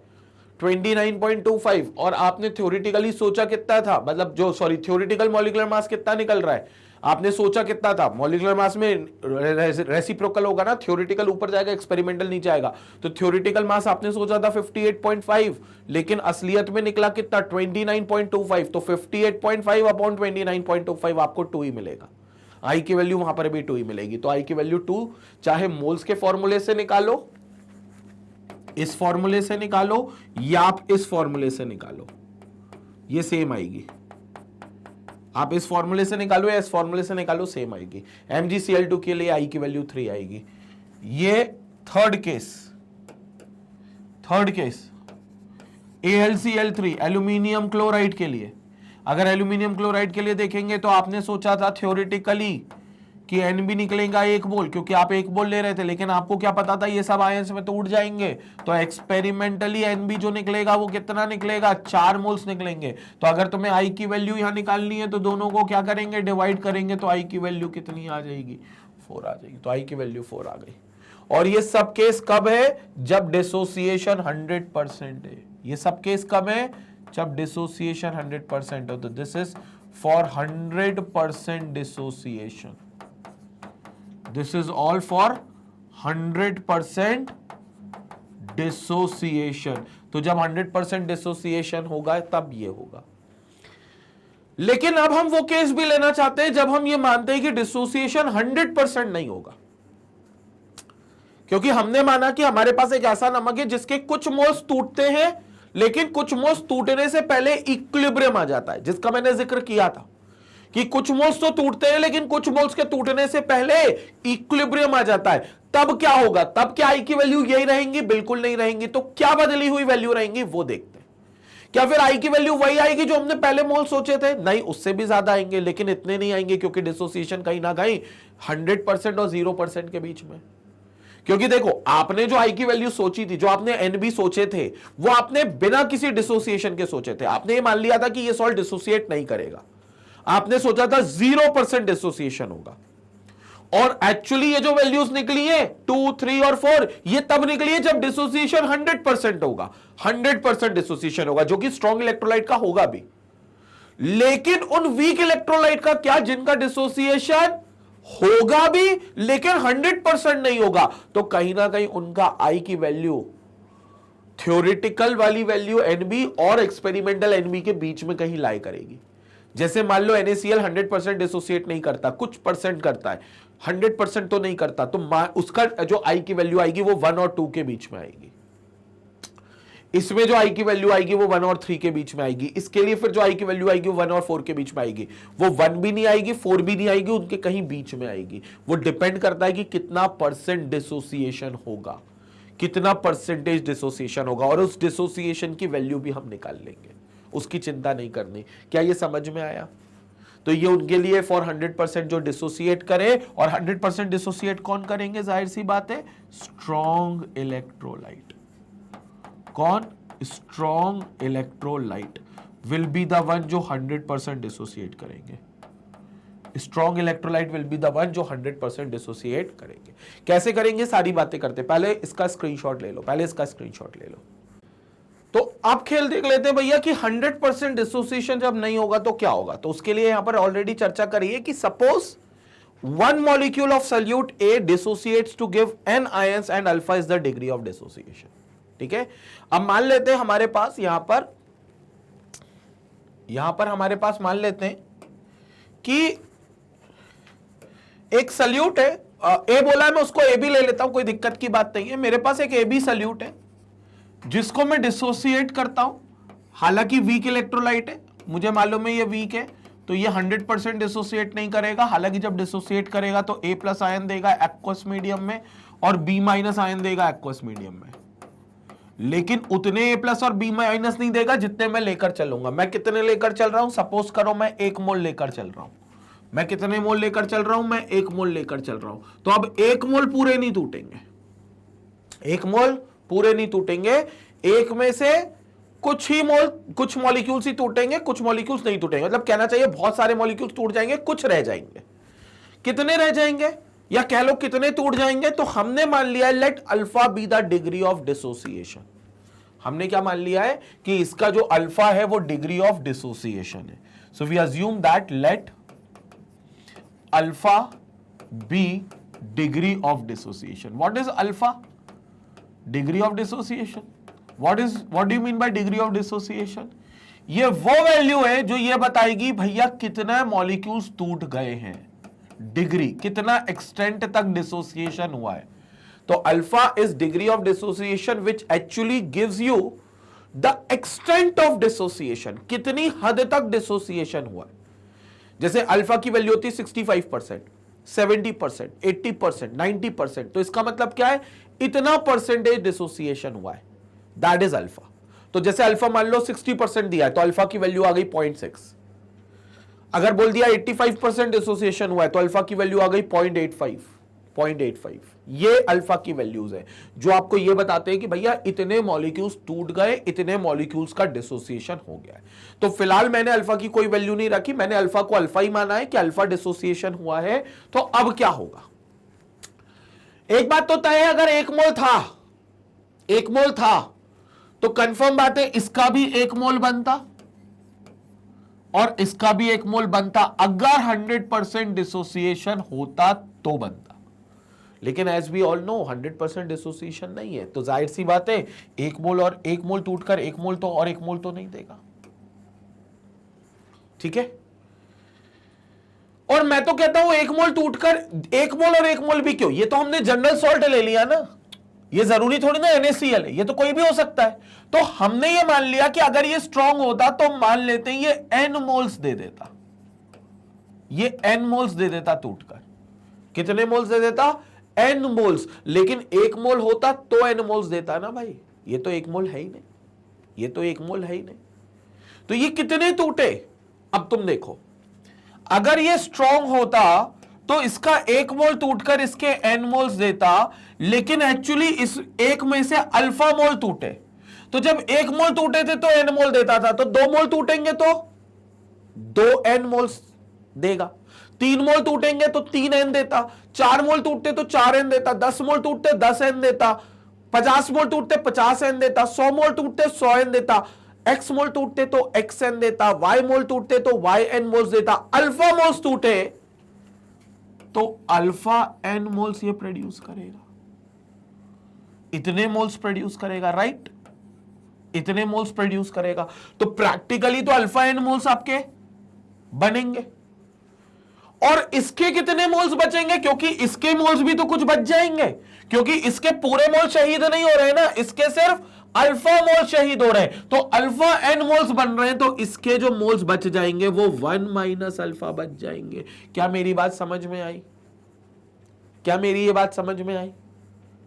तो यहां पर एक्चुअली आपने सोचा था कि जो 1 माइनस अल्फा है वो जो 1 मोल है वो पूरा N मोल में टूट जाएगा, क्योंकि आपने माना था कि ये एक ऐसा सॉल्ट है जो टूटने पर N मोल्स प्रोड्यूस करता है। अब सुनो, ये N की वैल्यू 2 भी हो सकती है, 3 भी हो सकती है, 4 भी हो सकती है, डिपेंड करता है। ये सब N की वैल्यूज थी, यहां पर ये सब N की वैल्यूज थी। आपने सोचा 2 मोल में टूट जाएगा, तो ये यहां पर N था, ये कह लो ये यहां पर N था, ये N था यहां पर 3 में तोड़ा तो आपने सोचा ये N है, आपने 4 में तोड़ा तो आपने सोचा ये N है, तो आपने ये N की वैल्यू आपने सोची थी।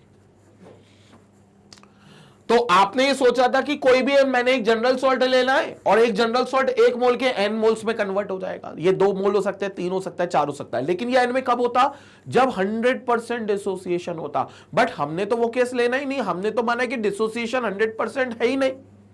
और जब भैया डिसोसिएशन 100% नहीं है तो कितना अल्फा है, तो अल्फा मोल अगर टूटेंगे तो इसके अल्फा इंटू N मोल बनेंगे, तो फिर इसके कितने बचेंगे? इसके 1 माइनस अल्फा बचेंगे, क्योंकि एक में से तो अल्फा शहीद हो गए ना, और अल्फा शहीद होकर N अल्फा बन गए।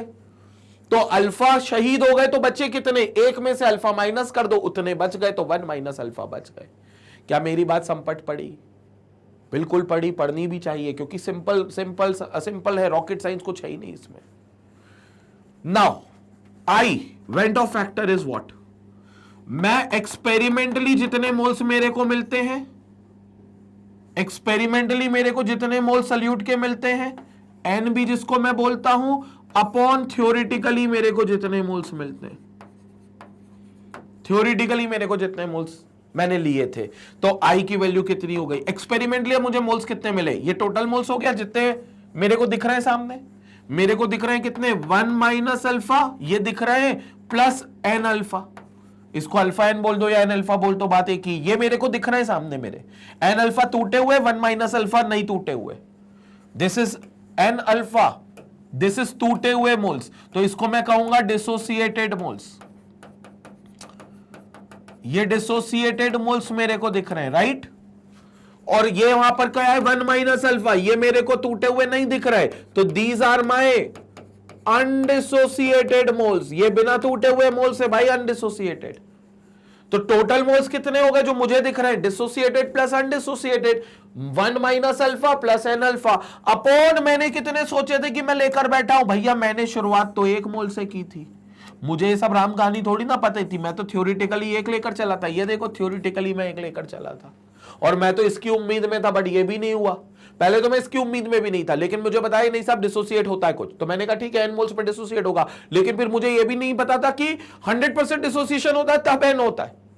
अभी तो डिसोसिएशन 100% भी नहीं है, मतलब एक और कहानी में ट्विस्ट, तो 100% नहीं है तो फिर अल्फा एन मोल्स बनेंगे, तो इसके बचेंगे 1 माइनस अल्फा, तो टोटल मोल्स हो जाएंगे 1 minus alpha plus N alpha upon 1, this will be the i, तो आई की value will be 1 minus alpha plus N alpha, and for this i must be greater than 1, i must be greater than 1, तो इस case में 100% जो आई होगा वो 1 से तो बड़ा होगा, 1 से तो बड़ा होगा, लेकिन n से छोटा होगा, n से छोटा होगा, क्योंकि n तब होता जब डिसोसिएशन 100% होता, तो इसलिए आई की ये जो वैल्यू यहां से आएगी वो 1 से तो बड़ी आएगी, क्योंकि कुछ डिसोसिएशन तो होगा, लेकिन जितना तुमने सोचा n पूरे टूट जाएंगे उतना नहीं होगा, क्योंकि पूरे नहीं टूटेंगे, क्योंकि वीक इलेक्ट्रोलाइट है, तो n से i की वैल्यू कम होगी, मतलब i की वैल्यू 1 और n के बीच में होगी, बट चूंकि i इज greater than 1, तो this will always be the case for dissociation.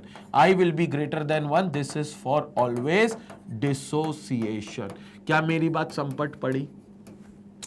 अब क्या मेरी बात संपट पड़ी यहां से, क्या I की वैल्यू 1 से बड़ी होगी, n से छोटी होगी लेकिन 1 से बड़ी होगी, और 1 से बड़ी हमेशा आएगी, तो it will always be the case of dissociation. It will always be the case of dissociation. So this is for dissociation. और कुछ मत करो, यहां से आप क्या कर सकते हो, यहां से आप क्या कर सकते हो, आई की वैल्यू से अल्फा की वैल्यू भी निकाल सकते हो, तो if i is 1 minus alpha, if i is 1 minus alpha plus N alpha, तो हम यहां से अल्फा भी निकाल सकते हैं, तो this becomes alpha minus n alpha equals to 1 minus i, alpha common ले लेते हैं, तो we'll get this as 1 minus n equals to 1 minus i, तो यहां से हम ये भी कह सकते हैं, यहां से हम ये भी कह सकते हैं, यहां से हम ये भी कह सकते हैं that alpha will be equal to 1 minus i upon 1 minus N, ये आपके पास अल्फा हो गया, तो बिल्कुल आप कह सकते हो that alpha is equal to 1 minus i upon 1 minus n, तो alpha will be equal to 1 minus i upon 1 minus N, ये आपके पास अल्फा हो गया,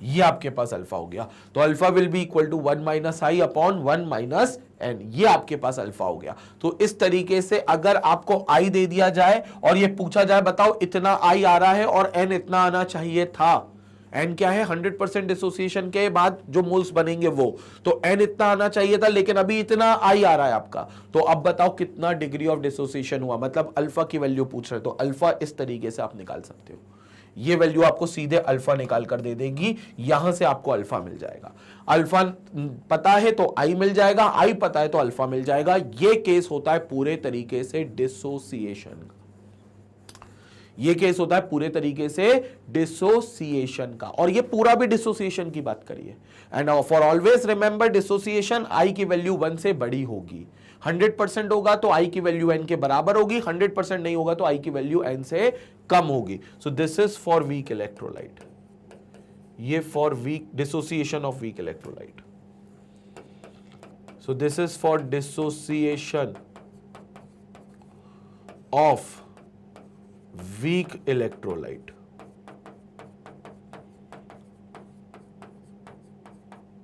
So this is for dissociation of weak electrolyte.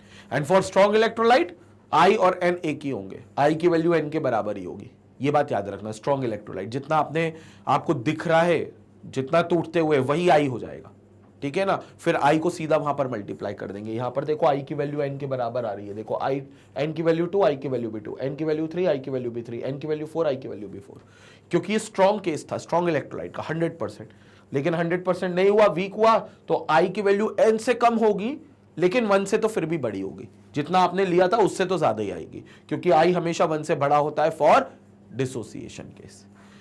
Clear हो गया ये पूरी चीज? तो ये चीज थी बहुत इंपॉर्टेंट जिसको हमें समझना था। उम्मीद करते हैं ये समझ में आ गया होगा। और आई की वैल्यू अल्टीमेटली कहां लेकर जानी है? कॉलीगेटिव प्रॉपर्टी में। तो कॉलीगेटिव प्रॉपर्टी में जब हम मल्टीप्लाई करेंगे तो सीधा आई की वैल्यू हमें मिल जाएगी। क्लियर हो गया? स्क्रीनशॉट ले ले, इसके बाद आगे चर्चा करते हैं। तो भैया ये थी आई की वैल्यू किसके लिए? डिसोसिएशन के लिए। ये जो आई की वैल्यू अभी हमने देखी ये पूरे तरीके से किसके लिए देखी हमने? डिसोसिएशन के लिए। Now it's the time to discuss about association की उसमें आई क्या होगा। एसोसिएशन में हमें पता है कि कुछ सॉल्यूट के मॉलिक्यूल्स ऐसे होते हैं जो टूटने की बजाय सॉल्यूशन में जाके जुड़ जाते हैं। जैसे हमने एसिटिक एसिड की चर्चा की थी, हमने कहा था भैया अगर हमने दो मॉलिक्यूल्स एसिटिक एसिड के लिए तो वो दो मॉलिक्यूल्स हमने दो के तौर पे लिए, जैसे ही पानी में मिलाएंगे सोल्यूशन बनाने भेजेंगे वो दो चिपक जाएंगे और चिपक कर एक बन जाएंगे। तो हमने भेजे 2 मोल, बन गए 1 मोल। अगर हम भेजते 50 मोल बन जाते 25 मोल, हम भेजते 100 मोल बन जाते 50 मोल। मतलब मोल की संख्या कम हो जाती। मोल की संख्या कम हो जाती तो कॉलीगेटिव प्रॉपर्टी भी कम हो जाती, क्योंकि कॉलीगेटिव प्रॉपर्टी जो एक्सपेरिमेंटल है वो मोल्स की संख्या से डायरेक्टली प्रोपोर्शनल है। या कह लो मोलार मास क्या क्या होता? मोलार मास 100% बढ़ जाता, मोलार मास से इनवर्सली प्रोपोर्शनल होती है तो भी कॉलीगेटिव प्रॉपर्टी कम हो जाती। तो आप चाहे मोल से लेकर चलो या मोलार मास से लेकर चलो, एसोसिएशन के केस में जो एक्सपेरिमेंटल सीपी है वो कम आएगा थ्योरेटिकल सीपी से। एक्सपेरिमेंटल सीपी जो है वो हमेशा कम आएगा थ्योरेटिकल सीपी से। तो इसका मतलब एसोसिएशन में, एसोसिएशन होगा क्या पहले चर्चा कर लेते हैं इस बात की। When substance undergoes association, the number of particles decreases in solution and consequently the value of colligative properties decreases।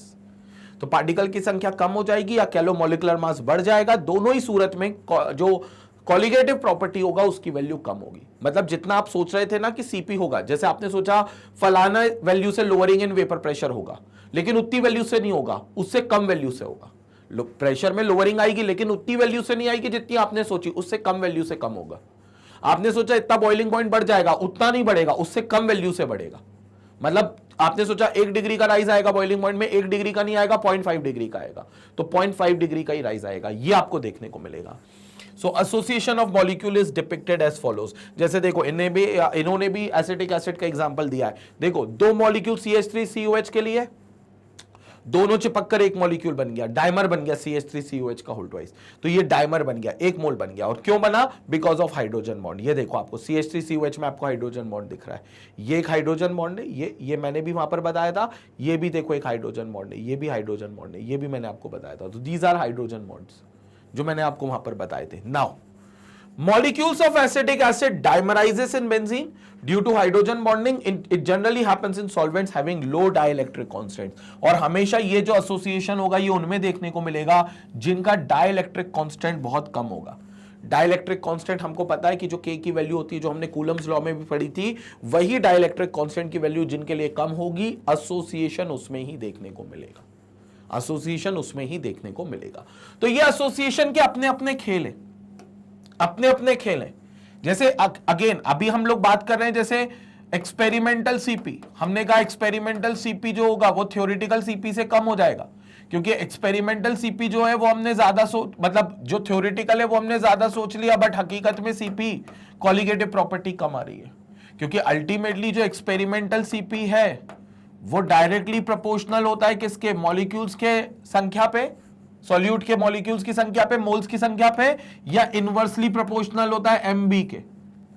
Inversely proportional होता है किसके? एमबी के। तो मॉलिक्यूल्स के मॉलिक्यूलर मास के इनवर्सली प्रोपोर्शनल होगा सॉल्यूट के, और जो कि कम हो जाएंगे, एनबी कम हो जाएगा और मॉलिक्यूलर मास ज्यादा हो जाएगा, तो एक्सपेरिमेंटल सीपी कम आएगा थ्योरेटिकल से। तो एक्सपेरिमेंटल सीपी हमेशा थ्योरेटिकल सीपी से कम आएगा। यानी कि जो आई की वैल्यू होगी, जो आई कैसे निकलता था, जो आई कैसे निकलता था? Experimental CP upon theoretical CP करके, वो आई की value will always be less than 1, will always be less than 1। Why? Because experimental CP हमेशा कम है थ्योरेटिकल से, तो experimental upon theoretical will always be less than 1, यानी कि आई की वैल्यू हमेशा 1 से कम होगी। This is for association. याद करें डिसोसिएशन के लिए आई की वैल्यू अभी हमने पढ़ी थी, डिसोसिएशन के लिए आई की वैल्यू हमेशा हमने कही थी कि 1 से ज्यादा होगी, लेकिन एसोसिएशन के लिए आई की वैल्यू हमेशा 1 से कम होगी, 1 से कम होगी। अब ये कितनी कम होगी डिपेंड करता है कि वो कितने मॉलिक्यूल्स के यूनिट्स जोड़कर एक बन रहा है। जैसे फॉर डायमर,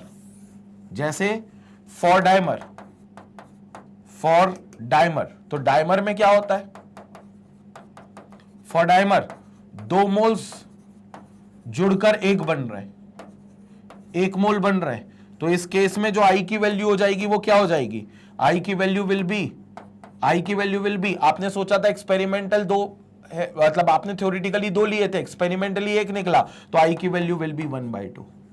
इसमें आई की वैल्यू 1/2 होगी। क्लियर हो गया? क्योंकि आई आप कैसे निकाल सकते हो, एक्सपेरिमेंटल सीपी यानी कि एक्सपेरिमेंटल एनबी मोल्स करके अपॉन थ्योरेटिकल एनबी करके, ऐसे भी निकाल सकते हो आप आई। और एक्चुअली आई ऐसे ही निकालोगे क्योंकि एक्सपेरिमेंटल सीपी तो आपको पता नहीं होगा ना, आपको एनबी मोल्स दिखेंगे। या फिर आप कैसे निकालोगे, थ्योरेटिकल एमबी मॉलिक्यूलर मास करके या फिर एक्सपेरिमेंटल मॉलिक्यूलर मास करके। फॉर्मूले हम देख चुके हैं आई के। तो दोनों ही सूरत में आपको यह दिखेगा कि 2 मोल 1 मोल में टूट रहा है डायमर में, मतलब 2 मोल 1 मोल में जोड़ रहा है, ना कि टूट रहा है, जोड़ रहा है। तो आपने सोचा था 2 मोल, लेकिन आपको एक्चुअली मिला 1 मोल, मतलब आधा आई हो गया। आई की value experimental upon theoretical NB के टर्म्स में, experimental NB upon theoretical NB. तो एक्सपेरिमेंटली आपको 1 मोल मिला, लेकिन थ्योरेटिकली आपने 2 लिया था, आई की वैल्यू 2 आ गई। ट्राइमर के लिए क्या होगा, फॉर ट्राइमर के लिए क्या होगा, तो ट्राइमर के लिए आपने सोचे थे कि आपने 3 मोल्स लिए हैं, लेकिन पानी में जाकर वो 3 चिपक जाएंगे और 1 बन जाएंगे, तो 1 मोल बन जाएगा। तो आई की वैल्यू क्या हो जाएगी, आई की वैल्यू विल बी 1/3। तो ट्राइमर के लिए आई की वैल्यू 1/3, क्योंकि आपने सोचा था जो आपको मिला है वो 1 मोल मिला और आपने सोचे थे आपने 3 मोल लिए हैं, तो जितना सोचा था वो डिवाइड में चला जाएगा, तो 1/3, तो 1/3 आई की वैल्यू आएगी। तो ये आपको अलग अलग केसेस के लिए आई की वैल्यू मिलेगी, बट हमेशा आई की वैल्यू 1 से कम मिलेगी। 1/2 1 से छोटा है, 1/3 1 से और छोटा है। टेट्रामर के लिए तो और स्थिति बुरी हो जाएगी, 1/4 हो जाएगा। टेट्रामर के लिए तो और स्थिति बुरी हो जाएगी। तो फॉर टेट्रामर होगा क्या, आई की वैल्यू जो होगी, मतलब कहने को आपने किसी सॉल्यूट के 4 मोल्स लिए, आपको लगा आपने 4 लिए हैं, लेकिन पानी में जाकर वो 4 नहीं रहेंगे, वो 1 मोल हो जाएगा। तो फिर आई की वैल्यू इज एक्सपेरिमेंटल एनबी जो कि 1 मिला और थ्योरेटिकली आपने 4 सोचा, तो आई की वैल्यू इस केस में 1/4 होगी। तो आई की वैल्यू इस केस में 1/4 होगी। इसी प्रकार से किसी भी पॉलीमर के लिए लेते हैं, तो फॉर एनी पॉलीमर जिसमें अगर आप n मोल्स ले रहे हो, तो वो n मोल्स 1 मोल में टूट रहे हैं, तो दिस इंप्लाइज जो आई की वैल्यू है वो हो जाएगी 1/n मोल, 1/n। आई की value will B 1/n and this will always be less than 1। और ये केस होगा जब 100% एसोसिएशन होगा, यानी कि जितने मॉलिक्यूल्स लिए वो सब टूट गए। तो this will be the case when 100% association will be there. So this is the only case when 100% association will be done। तो for 100% एसोसिएशन आई की वैल्यू हमेशा 1/n आएगी। क्लियर हो गया? लेकिन 100% एसोसिएशन होगा भी कि नहीं होगा ये जरूरी तो नहीं है। हो गया तो आई की वैल्यू 1/n बता देना। एन वो है जो कि मोल्स आप सोच रहे थे कि इतने मोल्स आपने लिए हैं और अल्टीमेटली सब 1 में कन्वर्ट हो गए। आपने 4 मोल सोचे थे, 4 मोल आपने लिए थे, लेकिन 1 में कन्वर्ट हो गया, तो 4 एन की वैल्यू 4 हो गई, आई की वैल्यू 1/4 हो गई। आपने 3 मोल लिए थे, सोचा था कि 3 मोल रहेंगे, लेकिन तीनों चिपक कर 1 हो गए, तो एन की वैल्यू 3 हो गई, आई की वैल्यू 1/3 हो जाएगी। तो ये तब होगा जब 100% एसोसिएशन होगा। लेकिन अगर 100% एसोसिएशन नहीं हुआ तब क्या होगा, उसकी भी चर्चा करते। पहले इसका स्क्रीनशॉट लेंगे, पहले यहां से पूरा एक स्क्रीनशॉट लेंगे, पहले इसका स्क्रीनशॉट लेंगे, इसका भी स्क्रीनशॉट लेंगे भैया, ये वाले पार्ट का भी, क्योंकि यहां पर भी अपन ने पूरी चर्चा करी है कि कौन क्या बनाएगा। ठीक है, तो ये केस था जब 100% एसोसिएशन था। ठीक बात, मतलब जब भी कोई 100% एसोसिएट होगा जो भी मॉलिक्यूल, वो ये चीज करेगा कि उसका आई जो होगा वो 1/n होगा, और n मतलब कितने मॉलिक्यूल्स को वो एसोसिएट करके एक सिंगल मॉलिक्यूल बना रहा है, कितने मॉलिक्यूल्स को वो जोड़कर एक सिंगल यूनिट बना रहा है, n की वैल्यू वो होगी। लेकिन ये एग्जैक्टली 1/n के भी तब इक्वल होगा जब 100% एसोसिएशन होगा। और मान लो अगर 100% एसोसिएशन नहीं हुआ तो, यानी कि मान लो जो एसोसिएशन आपका मॉलिक्यूल्स में देखने को मिल रहा है वो 100% नहीं देखने को मिल रहा है, तो क्या होगा? क्योंकि जरूरी नहीं है ना कि सारे मॉलिक्यूल्स बोले भैया हम चिपक गए, हम चिपक जाएंगे और एक मोल बना लेंगे, एक मॉलिक्यूल बना लेंगे, ऐसा जरूरी नहीं है। क्योंकि जैसा डिसोसिएशन कभी 100% नहीं हो सकता, मतलब जरूरी नहीं कि हर बार 100% हो डिसोसिएशन, वैसा ही जरूरी नहीं है कि हर बार एसोसिएशन भी 100% हो। तो खेल ये हो सकता है कि एसोसिएशन 100% से कम हुआ तो क्या होगा, 100% से कम हुआ तो क्या होगा, उसकी हम चर्चा करते हैं। Excuse me. तो 100% अगर एसोसिएशन कम हुआ तो क्या होगा, ध्यान से सुनेंगे यहां पर मेरी बात को। when the association is not 100%, so this is the case when association is not 100%, when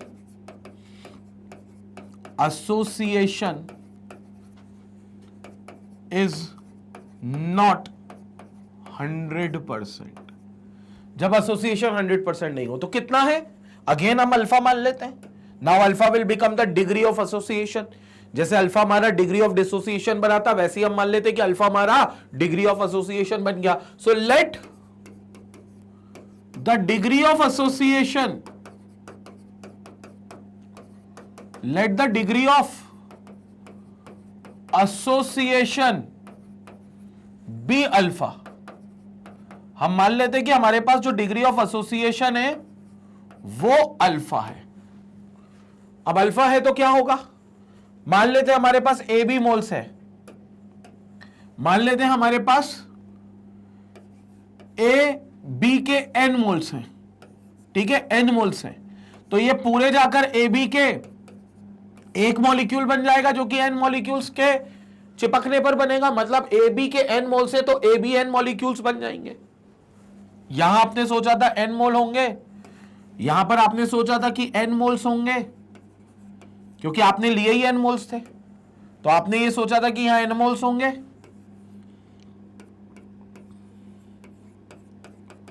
लेकिन अल्टीमेटली हुआ यह कि वो एन मोल्स जो थे वो एक मोल में कन्वर्ट हो गए। वो किस में कन्वर्ट हो गए, एक मोल में कन्वर्ट हो गए।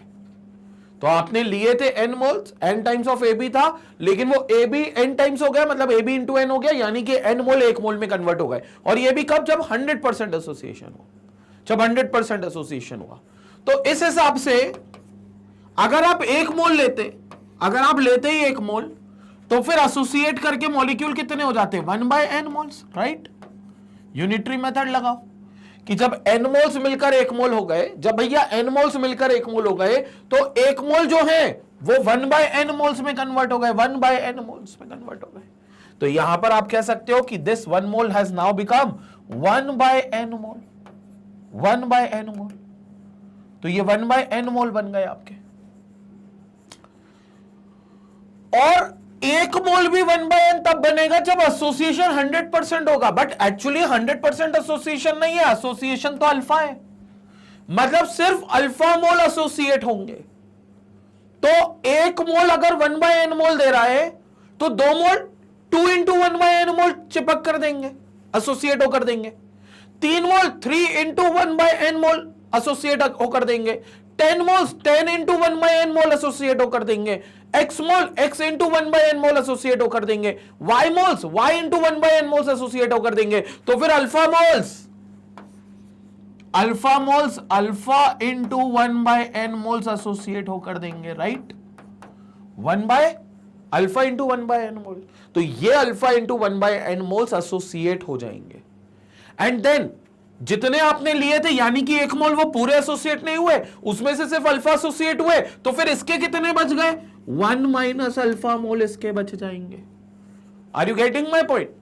आपने जब एक मोल लिए थे तो एक मोल 1/n में तब एसोसिएट होते थे जब 100% एसोसिएशन था।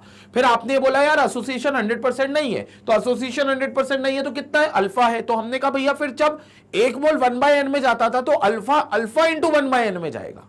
और फिर बच कितना जाएगा, एक में से अल्फा एसोसिएट हो गए तो एक में से 1 माइनस अल्फा कर लो, अल्फा को माइनस कर दो, उतने बच जाएंगे। तो एक्चुअली 1 माइनस अल्फा जो होंगे वो बच जाएंगे। तो this will be the one, these will be the moles जो रह जाएंगे, this will be the left over moles. ये मोल्स रह जाएंगे कितने, 1 minus alpha. Now let's calculate i. तो आई क्या होगा, ध्यान से देखेंगे, आई की value van't Hoff factor, this is i will be equal to experimental number of moles, I will be experimental number of moles upon theoretical number of moles। बोलो सही बात, सही बात। I की वैल्यू क्या होगी, experimental NB upon theoretical NB, experimental number of moles upon theoretical number of moles. Experimental number of moles आपने कितने जो आपको दिखाई दे रहे हैं वो है 1 माइनस अल्फा जो बच गए और अल्फा बाय एन जो टूट गए। अल्फा बाय एन समझ में आया, अल्फा बाय एन जो जुड़ गए, मतलब अल्फा बाय एन जो जुड़ गए, तो जुड़े हुए और बिना जुड़े हुए, these are the associated moles, these are the associated moles, associated moles and these are the unassociated moles. तो ये आपके अनएसोसिएटेड मोल्स, मतलब ये एसोसिएट नहीं हुए। So these are the unassociated moles, unassociated moles। क्या मेरी बात समझ में आ गई?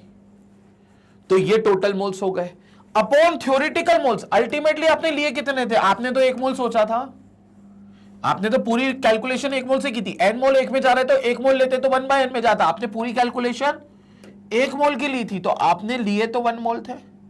So this will B divide by 1, divide by 1, ये आ गई आपके आई की वैल्यू। तो बस कुछ नहीं करना, यहां से हम आई की वैल्यू को निकाल लेंगे। तो i will be nothing but 1 minus alpha plus alpha by n, ये आपके पास आई की वैल्यू आ गई। And always remember for association i की वैल्यू जो होगी वो 1 से छोटी होगी, this i will always be less than 1, यानी कि ये value must be less than 1, 100% 1 से कम होनी चाहिए, क्योंकि आई हमेशा 1 से कम होता है एसोसिएशन के केस में।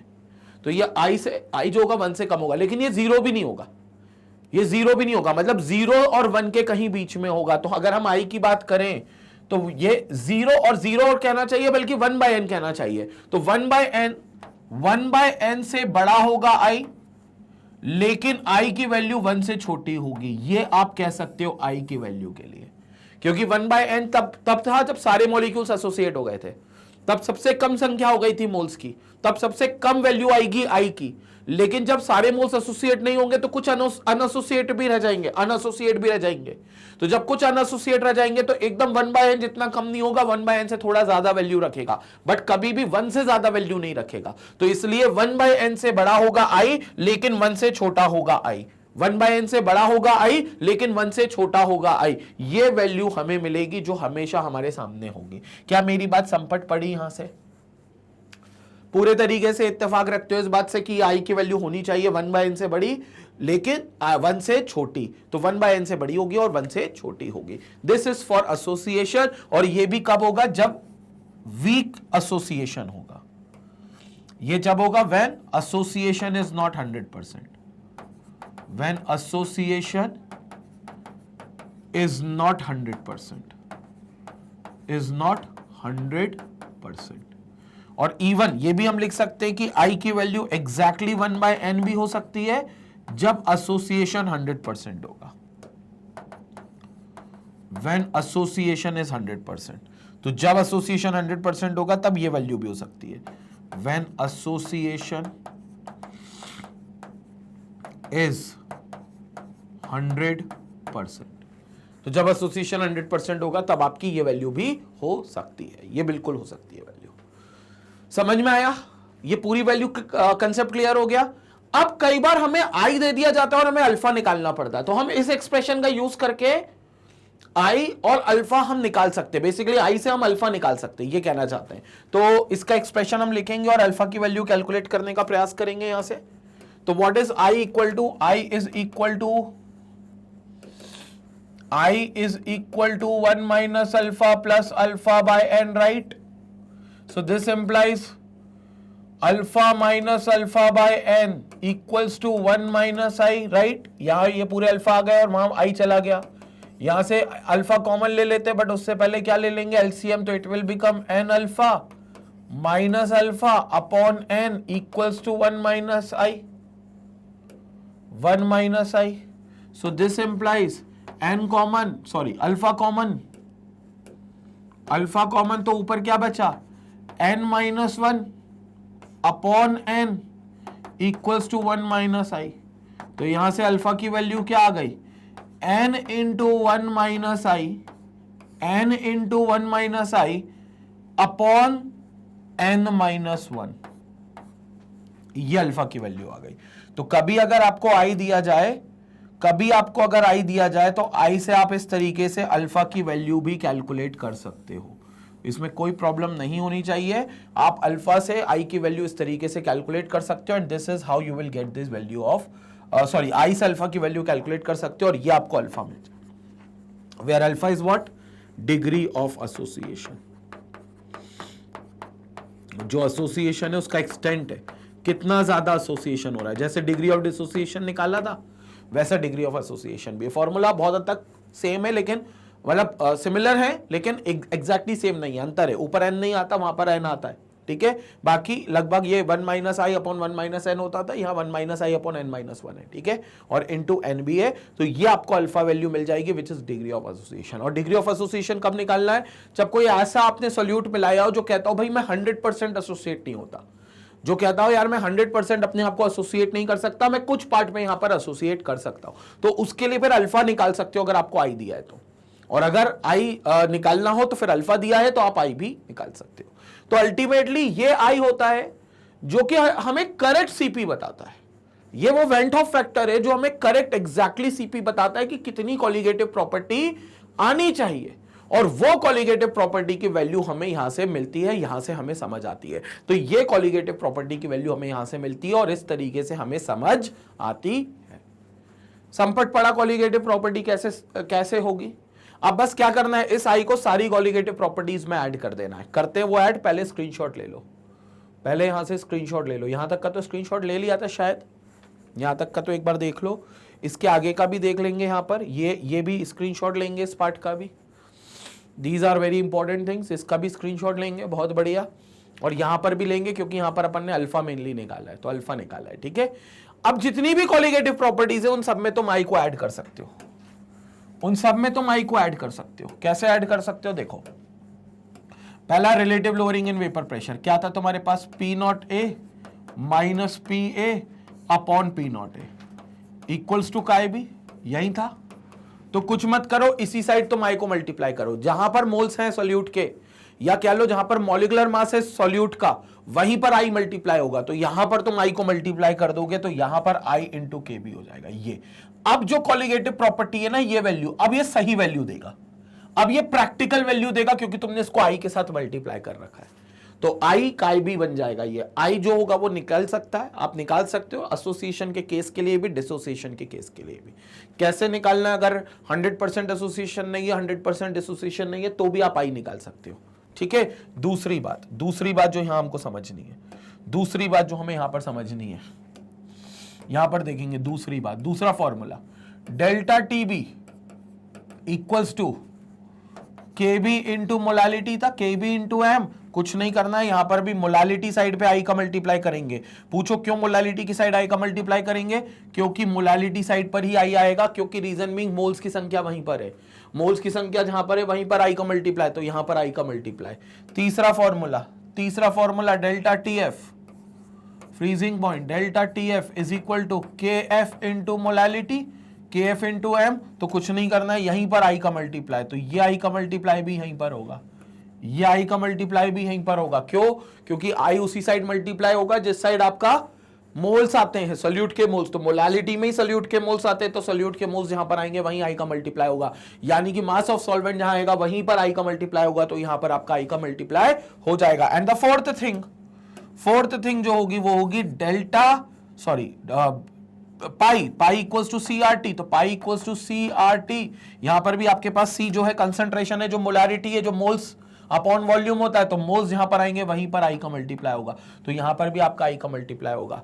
अल्टीमेटली जब आप आई का मल्टीप्लाई करोगे तो आप आई की वैल्यू निकाल लोगे किसी भी न्यूमेरिकल में, चाहे वो एसोसिएशन का केस हो, चाहे वो डिसोसिएशन का केस हो, चाहे वो 100% एसोसिएशन हो, चाहे वो 100% डिसोसिएशन हो, चाहे वो 100% एसोसिएशन ना हो, चाहे 100% डिसोसिएशन भी ना हो, हर सूरत में आप आई निकाल सकते हो, क्योंकि आई हमने हर सूरत में कैलकुलेट किया है और उस हिसाब से आपको ये सारी कॉलिगेटिव प्रॉपर्टीज अब करेक्ट वैल्यूज हैं। तो in this way the colligative properties will yield you the correct values. तो आप ये लिख सकते हो, in this way the colligative properties will yield the correct values. In this way by multiplying Van't Hoff factor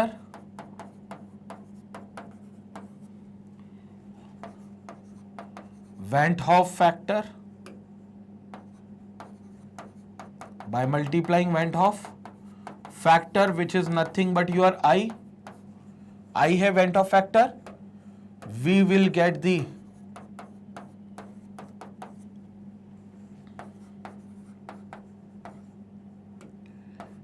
correct value for I. We will get the correct value for colligative property. तो हमें colligative properties की correct value मिलना start हो जाएगी। We will get the correct value for colligative properties. तो we'll get the correct value for colligative properties और ये value हमें मिलने लगेगी अगर हम I का multiply कर दे। तो ये सारी correct values है, चाहे वो RLVP हो, एलिवेशन इन बॉइलिंग पॉइंट हो, डिप्रेशन इन फ्रीजिंग पॉइंट हो या पाई हो, सबकी ये करेक्ट वैल्यूज है जो हमें हमेशा मिलती। क्लियर हो गया? तो इस तरीके से आप आई को मल्टीप्लाई करते हुए चलेंगे और ये आपको फाइनली आंसर देता हुआ चलेगा। स्क्रीनशॉट लेंगे इसका, फिर अपन एक बार आई को समराइज कर देंगे फटाफट। पूरी समरी यहां पर अपन तय करते हैं आई को लेकर। तो ये था पूरा हमारा वेंट हॉफ फैक्टर और कॉलिगेटिव प्रॉपर्टी में कैसे हमने वेंट हॉफ फैक्टर को इनकॉर्पोरेट किया, ये भी हमने पूरी चीज देख ली और पूरी चीज डिटेल में समझ भी ली है, कैसे हमने वेंट हॉफ फैक्टर को कॉलिगेटिव प्रॉपर्टी में इनकॉर्पोरेट किया। अब इसी में हम लोग आगे भी चलेंगे, आगे भी और बात करेंगे, मतलब बेसिकली समराइज करेंगे सारी चीजों को जो अभी तक हमने पढ़ा है। वेंट हॉफ फैक्टर क्या है, जैसे कि हमने बात कर ली है कि normal value of colligative property, normal का मतलब है जो आपने सोची है theoretical value, will be directly proportional to number of particles of solute taken, and abnormal value of colligative properties directly proportional to number of molecular particles of solute after dissociation और association. जबकि जो abnormal value होगी colligative property की, वो actually जब dissociation हो गया या एसोसिएशन हो गया है तो उसके बाद कितने मोल्स बने उस पर वो डिपेंडेंट रहेगी, उस पर वो डिपेंड करेगी। फर्दर अगर हम आगे चले तो ratio of to values that is abnormal CP upon normal colligative property, जो रेशियो होगा किसका, एब्नॉर्मल कॉलिगेटिव प्रॉपर्टी और नॉर्मल कॉलिगेटिव प्रॉपर्टी का, उसी को हम आई कह देंगे। यानी कि आई हमारे लिए क्या था, याद करेंगे कि जो एक्सपेरिमेंटल कॉलिगेटिव प्रॉपर्टी थी, experimental CP upon theoretical CP के बराबर था। एनबी के टर्म्स में भी हमने यही लिखा था, experimental number of moles upon theoretical number of moles. लेकिन हाँ, मॉलिक्यूलर मास के टर्म्स में उल्टा लिख दिया था, क्योंकि मॉलिक्यूलर मास इनवर्सली होता है मोलार मास से, मोल से या सीपी से। तो it will be theoretical MB molecular mass upon experimental MB, ये आपका इनवर्सली होगा। So this is what you will get as theoretical MB upon experimental MB. So I will be equal to number of particles after dissociation or association, and I upon number of particles before association or dissociation. So I will be equal to actual number of particles in solution upon number of particles taken. कितने number of particle से कितने मोल से experimentally upon कितने लिए थे, क्योंकि जो लिए थे वो थ्योरेटिकल थे। आपको ये पता नहीं था कि ये सोल्यूशन जब बनाने जाएगा तो ये एसोसिएट करेगा या डिसोसिएट करेगा, ये पता नहीं था।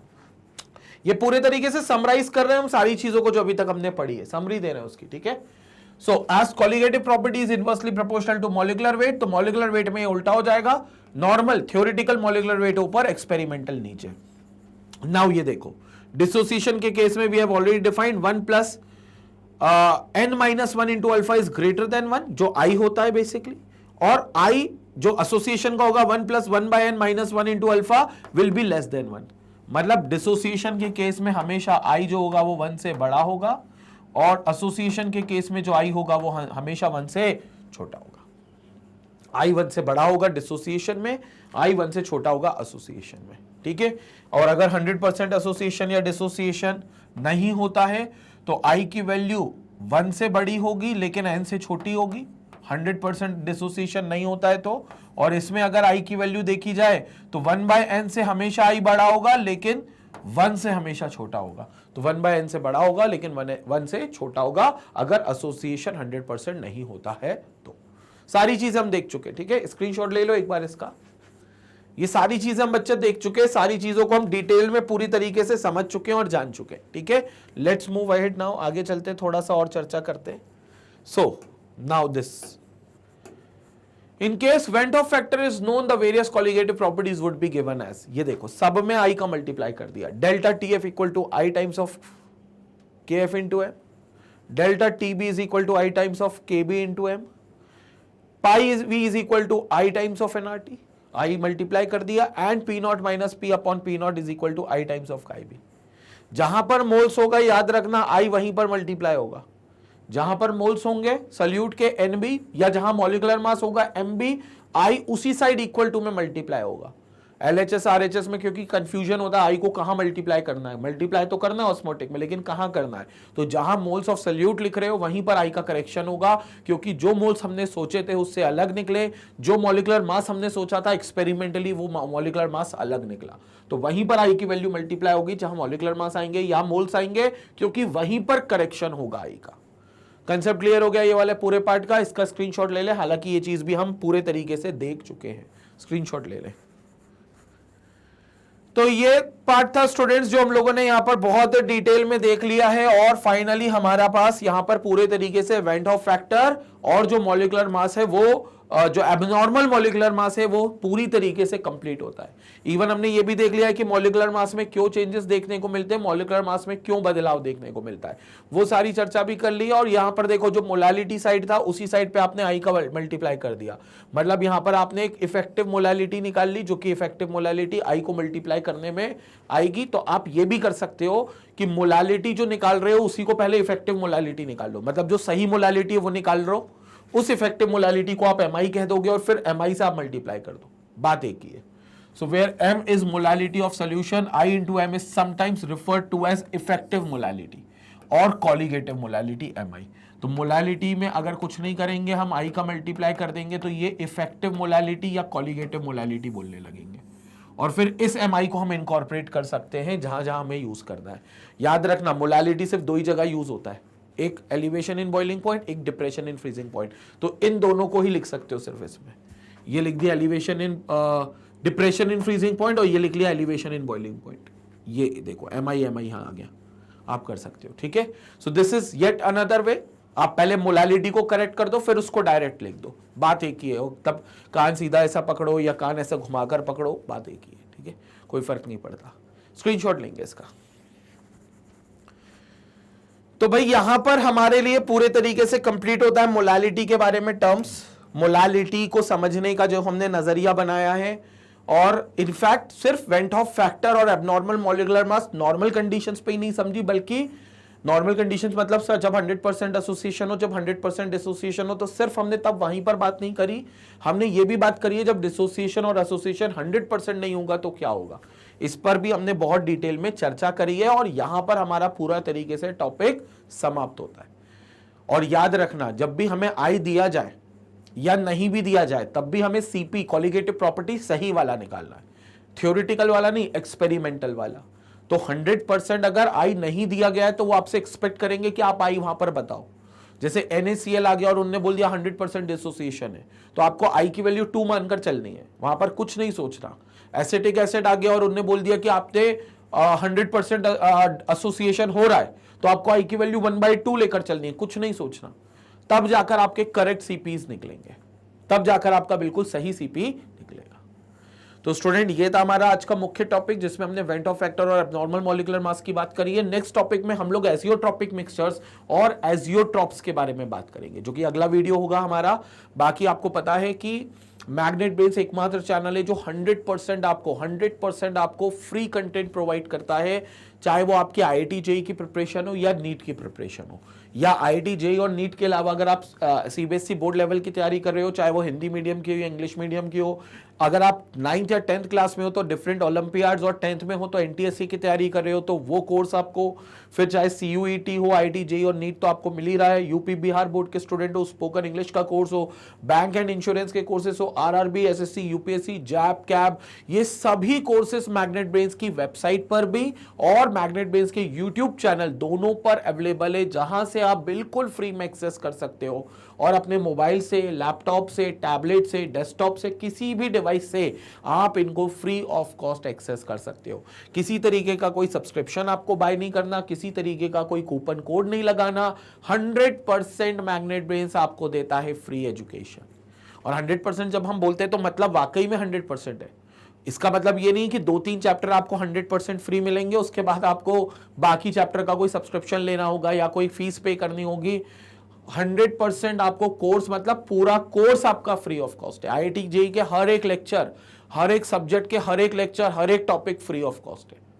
बाकी आपको पता है IIT जेईई में आपको सिर्फ टॉपिक के थ्योरीज नहीं मिलती है, टॉपिक के ऊपर क्वेश्चंस की शीट, जिसको हम डेली प्रैक्टिस प्रॉब्लम्स कहते हैं, प्रीवियस ईयर क्वेश्चंस की शीट, प्रैक्टिस क्वेश्चंस की sheet, test series, one shot revision series, आपके पास लाइव डाउट क्लियरिंग सेशंस, मतलब एक कंप्लीट पैकेज जो होता है IIT जेईई और नीट के सिलेक्शन के लिए, वो आपको मिलता है हमारे प्लेटफॉर्म पर, और जो कि फ्री एक्सेसिबल है। आप इसको कहीं पर भी फ्री बिल्कुल एक्सेस कर सकते हो।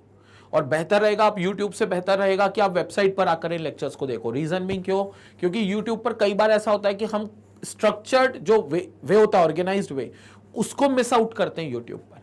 क्योंकि होता क्या है, जैसे आप YouTube पर कोई टॉपिक सर्च करते हो तो उस टॉपिक का वीडियो आप मैनुअली सर्च करते हो तो उस टॉपिक का वीडियो आ जाता है।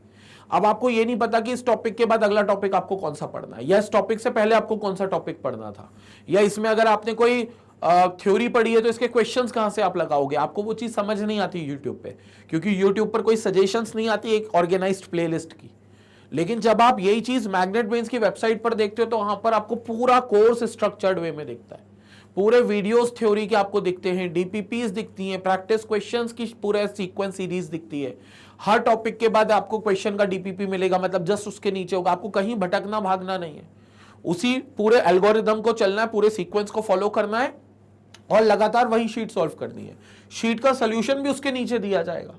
तो कंप्लीट पैकेज आपको यहां पर वेबसाइट पर मिलता है, जो बहुत सीक्वेंशियल और बहुत ही ऑर्गेनाइज्ड वे में होता है।